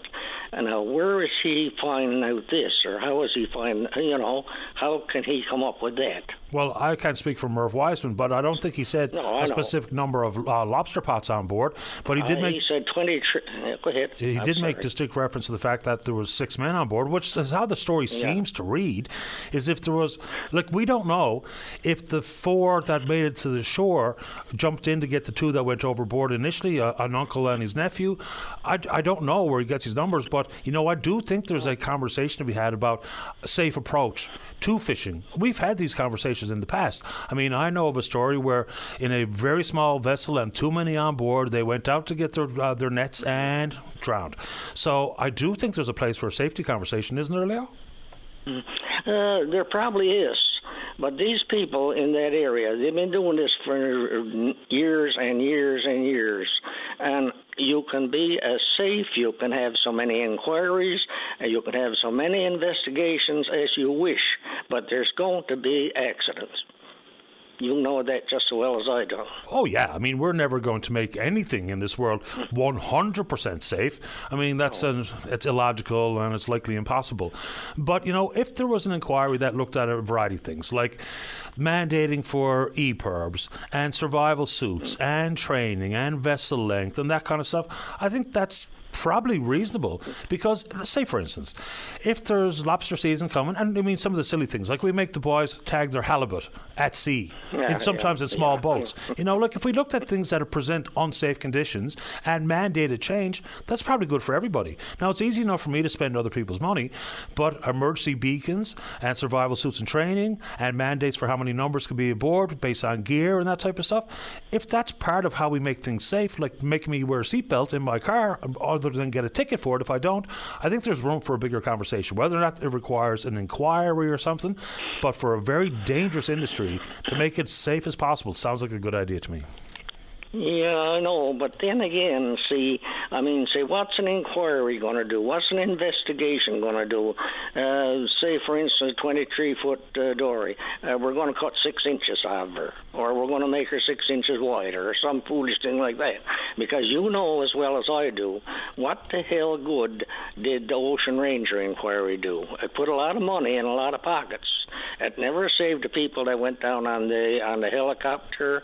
It never, and the next one will happen, and that's all we can do about it. And say, what good did, say, for instance, this Muskrat Falls inquiry do? It never saved us no money. It put money in somebody else's pocket. Yeah, inquiries can turn back time, but it did lead to improved safety conditions offshore. If we're talking about the Alec Hickman inquiry.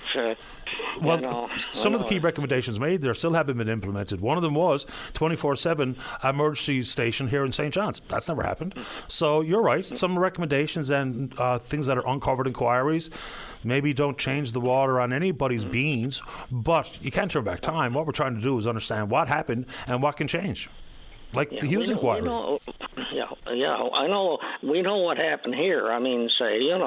Now whether you're in a 23-foot boat or you're on the Ocean Ranger, if the right time and the right situation comes that you're going to get that 25, 30, 40-foot wave, you're lost. You know that. And you can inquire until hell freezes over, and it's not going to change that. But again, I don't think that's really the point, though, is it? You're not going to be able to avoid a rogue wave in a small boat. You're not going to avoid very quickly changing weather conditions, that kind of stuff. But things we can control, we should control. But I know, but what I'm looking at now is, say, for instance, these people out there, they got enough on their plate now. And say, they don't want somebody snooping around doing an investigation or inquiry, for sure. Probably in a year's time or something like that. And, of course, in 10 years, 100 years' time is not going to change what happened yesterday. No, I don't think anyone can argue that point because it makes all the sense in the world. What happened has happened. The history cannot be rewritten. You can't turn back the hands of time. But no. Anyway. Anyway, good morning. Appreciate the time, Leo. Take it easy, Patty. You too, man. Yeah. Bye-bye. Yeah, a quick question as posed by a listener via email, and this is about Brea Renewable Fuels, of course, the former Come By Chance refinery. They are producing renewable diesel. Does anybody know exactly where the market is for that product? Is it being sold on the island? It's a good question someone asked me, and I really don't know. Their initial production capacity is about 18,000 barrels per day of this renewable diesel, moving on to some sustainable aviation fuel in the future as well, which is a World Energy GH2 thing that they do in California with great success. So does anybody know the answer to that question? About where that market is for that renewable diesel coming from Brea and Come By Chance? In addition to that, and I get this question, I'm telling you all the time, is people talk about the 5 cents, right? And it's a nuisance, the 5 cents. And that people always think that 5 cents was added to keep Come By Chance at warm idle in an effort to sell it. Because had it gone cold, apparently that made it very much less attractive for a potential suitor or buyer. But that's not what the 5 cents is, period. The government of Newfoundland and Labrador actually put somewhere in the neighborhood of $16 to $17 million cash on the barrelhead to keep Come By Chance at warm idle. The 5 cents that people talk about all the time goes to Silver Peak. Silver Peak is the former owner and operator at Come By Chance, and they're the company importing and distributing gasoline and diesel, as far as I understand, here in the province. And so that's what the 5 cents is all about. And it must be nice to have a business model that gets subsidized by the government to that tune of 5 cents per every litre pumped in the province. So the warm idle money and the 5 cents are two different things, albeit both in some form. Well, I guess the warm idle money made sense because eventually someone bought it. And consequently, we now have those jobs preserved, not to the extent that once was in place at Come By Chance, but Brea is in operation. Looks like they've got a business model and a market for the product. So if you can tell me, or even if someone at Brea is listening and would like to come on the program, because I'd like to talk about their operations, is exactly where is the market for that product? Is it being sold on island, or do they have specific contracts off island, or whatever the case may be? That'll be interesting to know. All right, let's check in on the Twitter feed. We're VOCM Openline. Follow us there. Email address is openline@vocm.com. Time for the news, but when we come back, there's plenty of time for you. Topic entirely up to you. If you're in the St. John's metro region, the number to dial is 709-273-5211. Elsewhere, toll-free long distance 1 877-888-590-VOCM, which is 8626. We're taking a break and then we're coming back. The Tim Powers Show. Join the conversation weekday afternoons at 4 p.m. on your VOCM. Welcome back to the program. While Minister of Justice John Hogan is getting a lot of attention based on comments he made in the House of Assembly regarding trauma and re-traumatizing victims or survivors of sexual assault, one area where I think this is a pragmatic move made by the minister is there a petition that I refer to as the Jack Whalen petition. It had been read by members some 30 times in the House of Assembly, and everyone other than the government side was in agreement that there needs to be amendments to the Limitations Act. A lot of curious things inside this.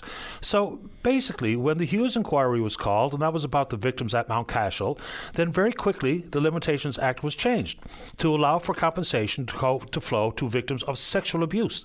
But that inquiry happened here. Mount Cashel is here.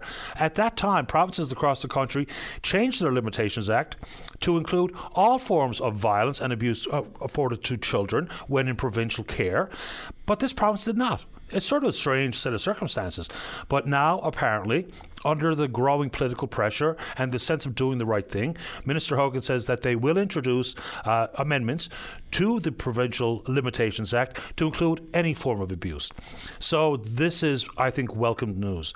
It's all about accountability and taking responsibility. Of course, the members involved today were not around when Jack Whalen was in solitary confinement for 730 days out of the Whitburn Boys' Home. But if we're going to be making apologies for transgressions of the past and taking ownership of these issues, even if it does see a flow or a barrage of these claims coming forward, fair enough. But what happened to Mr. Whalen, I think, is legitimately a concern and something that we should all understand and take accountability for. So the concept currently, as it stands before this legislation put forward, which we're told is going to be at the quote-unquote earliest opportunity as part of the legislative agenda. Whenever that is, we don't really know. But the issue for Mr. Whalen and folks who suffered physical or emotional mental abuse other than sexual assault is that Jack Whalen would have had until his 21st birthday to come forward with the claim, or his 29th birthday if the abuse had been discovered later in life. And what that basically means is oftentimes our brains repress issues regarding trauma. People don't want to deal with what was a traumatic event. And so consequently, maybe through counseling or other types of revelations, that they acknowledge and they understand the trauma they experienced and then bring forward a claim. Hopefully that's going to change. So in another sense of irony, his daughter Brittany, who's a lawyer, is representing Mr. Whalen in court. It's due to go to court in October to see whether or not the Limitations Act, as it's currently structured, is unconstitutional. I don't imagine they're going to derail their plans as of yet to be in court on that matter, because until the legislation is tabled, and you would imagine it will pass quite quickly, given the fact that the opposition parties and independent members have frequently spoken to this. Some 30 times they presented it in the House of Assembly, so that's probably a very good thing. Also, we had the Minister of Immigration Skills, Jerry Byrne, on the show, whenever that was, not long ago. And he was talking about the concerns they have with the reduction in the labour market transfer agreement money. Now, there's still some $142 million that does flow to this province in those transfers. So the recent federal budget cuts some $625 million from the labour market development agreements. And for some support organisations in this province, it might have pretty serious consequences, including at Avalon Employment Incorporated. Now, they're one of some 17 or 18 similar organizations in the province, but now some $3.25 million is off of the table. So if we're trying to find employment, for instance, inside of Avalon, they've been finding employment for adults with autism, and it's been quite successful. Avalon Employment Incorporated was recognized by the United Nations in 2021 as a world-leading top-level service. So according to Sean Wiltshire, who's the CEO at Avalon Employment Incorporated, they say they have a 30-year successful track record, but they may have to cancel their autism work program. I mean, inside the envelope and talking about what's important, you know, tax subsidies and breaks and try to advance economic interests, of course. But that cannot be to the exception for folks who are doing the important work like Mr. Wiltshire. We should get Sean Wiltshire on the program, Dave, as soon as we can, to talk about what this really means. You know, add to it things like the disability benefit that's been brought forward. Advocates were talking about $1,000. It came out at $200. So for people who are already marginalized in some form, some of these measures just don't make a whole lot of sense. We're talking about $535 billion budget, and all of a sudden things that are important, like organizations to try to help people navigate the employment world, to get some meaningful, gainful employment, whether you be on the spectrum or otherwise, whether it be monies there to help folks with disabilities, which of course we know that's somewhere in the neighborhood of 30 to 33% of the Canadian population. We know about the additional costs associated with people with disabilities. Of course, not everyone with a disability is the same as the next one down the line, but those two areas are our legitimate concern, I would think. So we'll see if we can get Sean Wiltshire on the program, because he can describe, certainly much better than I can, about exactly how the program works, the type of successes they've enjoyed. There's some individual stories that are quoted in the news media, but that's a big, bad issue potentially. So, of course, still $142 million, but we know with the not-for-profits and the charities out there, operating monies are critically important. Just look around at the inability for people to raise money for charities and not-for-profits. I mean, the Brain Injury Association comes to mind. They've currently shuttered the operation. Why? Because they didn't have the money to run it. And that's had an appreciable impact on the ground as well. Okay. Also, someone sent an email along and said, how come we're not talking about the price of crab? Well, we have, and I would imagine for some listeners we maybe talk about it too much. It is important. You know, you think back to when the price-setting panel was going right back to the old flawed process of 2 submissions of price and the 3-person panel picks one or the other. And the offers at the time, initially, we were told, are $2.60 from the Association of Seafood Producers and $2.83 from the union. And then all of a sudden, through the jigs and the reels and the protests, they landed on $3 as the minimum, the floor price. But things have changed dramatically. Now out there, there's offers of $4.50, which is pretty attractive, I would suggest, for a harvester who thought they were going on the water for $3 a pound. But it has an implication on the processing side. And this one, I assume this person is a fish harvester, was not pleased that we brought the processing side into it. But again, I couched it quite clearly by saying, good for the harvester. I hope you get as much as you can possibly get on the market or from the processing side. But there are a couple of small entrants, because competition also has to be not only for buyers outside the province and buyers inside the province, but now a couple of new entrants into the processing side, got their licenses, but because they're new and they don't have the deep pockets with some of the more established processing companies, they can't get in on the $4.50 game. So it does have implications across the board in the industry. And another fish harvester did say to me, and I'll read the tweet directly, the fishery issue isn't dealt with. It was crunch time and a limited season. The government did very little to fix that. It was and is more than about price. Don't take the wrong message that the province done something. They just didn't want to protest on election day. Fair enough. It's far from fixed in the long term. Both representative sides say that landing on a formula to set the price for crab, for lobster and halibut is an achievement and an improvement. Not hearing that a lot from individual harvesters, to be honest. Now, some are, thinking, okay, at $4.50, absolutely get me on the water, and off we go. But the long-term solutions, I'm not so sure, are currently in place, the way we're currently discussing what's happening in that industry. And, Leo was on not too long ago, talked about what Merv Wiseman was saying about safety at sea. I don't know why more conversation and investigation or evaluation of safety, or the lack thereof in the industry, which is really quite dangerous, isn't in all our collective best interest, especially when we talk about community and provincial grief when you hear stories like coming out of Lark Harbour and York Harbour. So if that's something that's important to you, you know what to do. Also, in addition to that, I say this as repeatedly as required, is sometimes we get notes saying, how come you're not talking about this or not talking about that? And someone will call Dave and say, tell Paddy to say this or tell Paddy to say that. Number one, I don't really think I'm going to be told what to say, but the topics are absolutely up to you. And sometimes I think people feel handcuffed because if you didn't hear someone talk about it, or you think that it's small or potentially insignificant, likely if it's something that you're experiencing, there's going to be others listening to the program that are in the exact same boat. So make sure you keep that in mind. Last one before we get to the break. We can and should have a focus on recycling and reduction of things like plastics. And someone, I guess, who's very environmentally sensitive and an activist or an advocate on that front was saying that we shouldn't poo-poo any announcements that try to deal with understanding the pollution and plastic in the province or in the country. Fair enough. But we also have to need a real firm understanding about intended goals from one policy or another. And the reference this morning was about the Minister of Environment and Climate Change, Stephen Guilbeault, talking about establishing a plastics registry. Okay, but if we already know that some 4 million tons of plastic or 4 million tons of plastic are thrown away each year, less than 1/10 of it is actually recycled, establishing a registry so for folks that produce plastics to know how much they produce and where they end up, what are we supposed to do with that data? If we have a anecdotal understanding of exactly that already, does this have any real pragmatic outcome attached to it? I don't really know. I mean, let's just say we've got an idea that is probably 90% accurate and we get it to closer to 100%. That still doesn't change public policy because we understand the concern.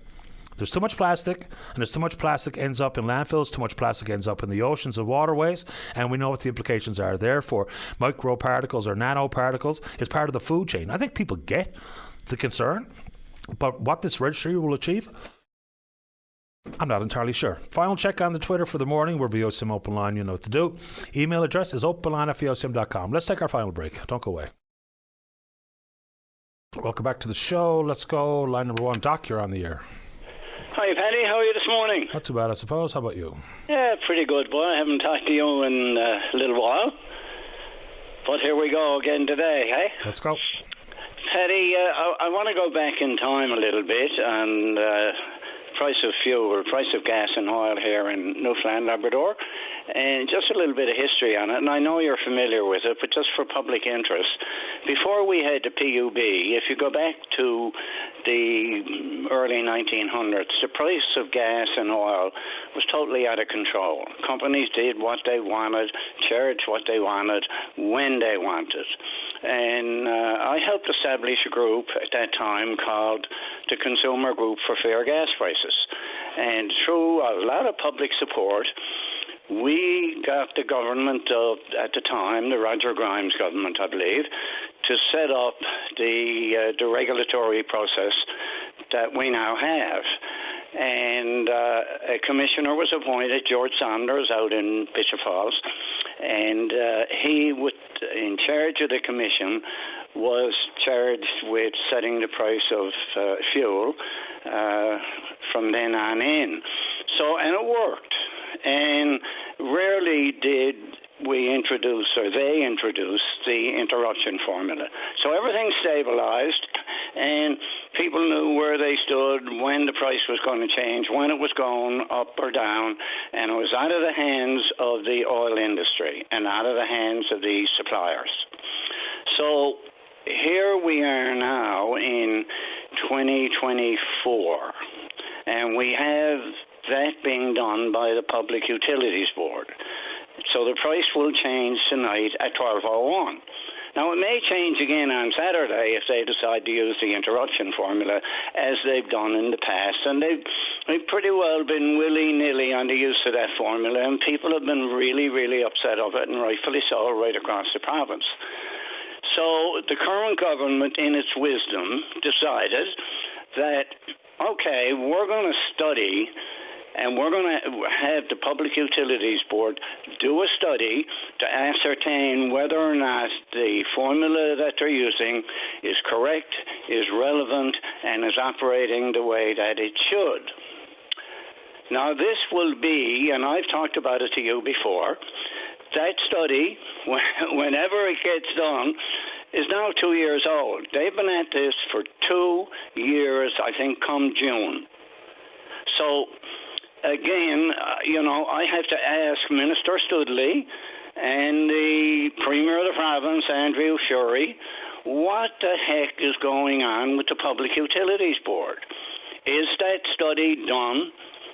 And if it is, what did it say? Do the government have the results of that study?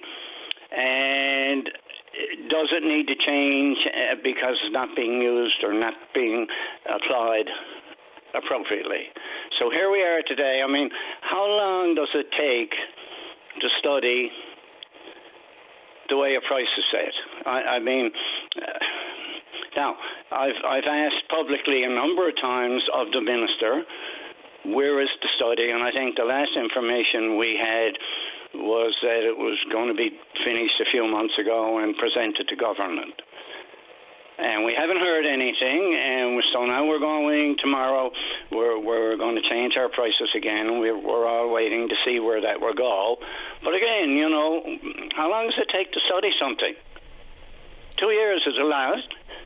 Nobody in the PUB will speak to it. Nobody will do an interview.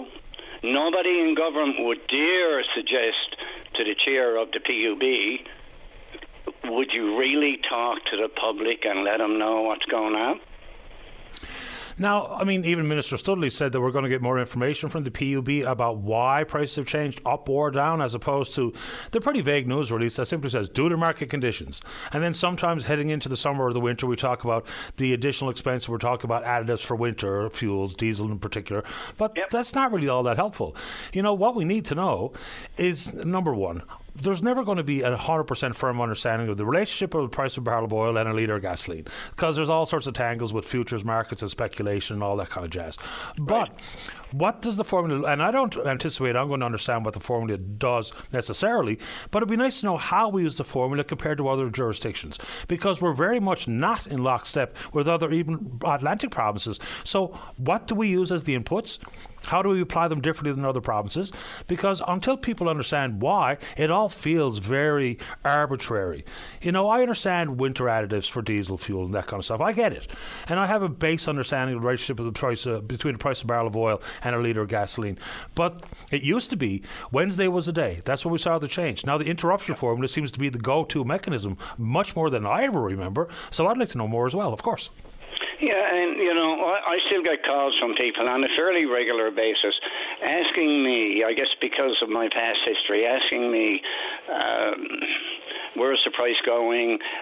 Is it going up or down? I had a conversation, an individual called me yesterday, is it going up or down? And I said, well, you know, based on what I've seen this week with the price of Brent dropping, it could go up or down. It could go down a cent or two. It could go up a cent or two. And I wouldn't be surprised if tomorrow, all of a sudden, for some reason, the PUB just says, well, no, because of AB, it's got to go up 6 cents or it's got to drop 7 cents or whatever.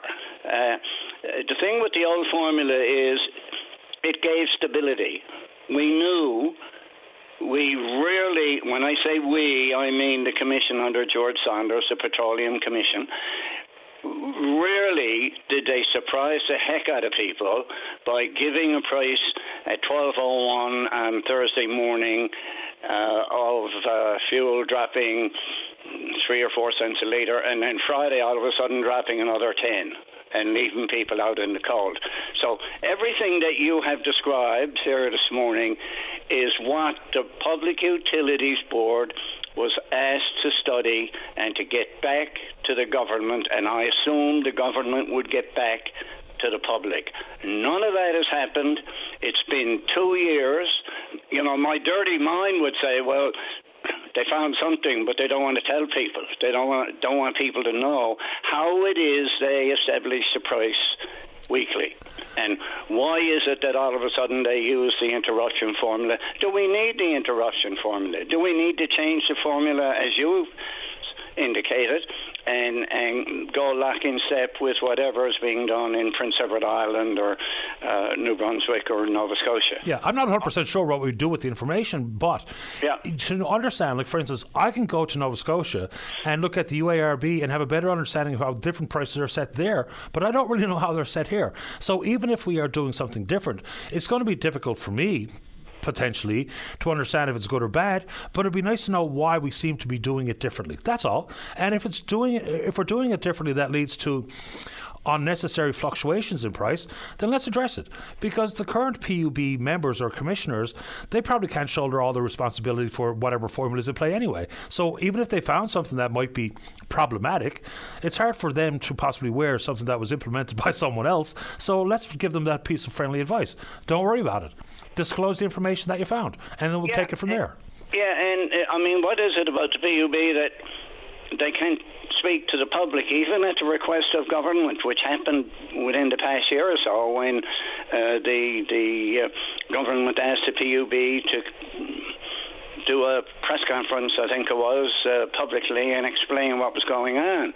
And the PUB chair politely, or the PUB politely declined, and so they're operating in this foggy atmosphere, and we, the public, and who are paying the bill ultimately at the pump, we have absolutely no idea how the price is calculated.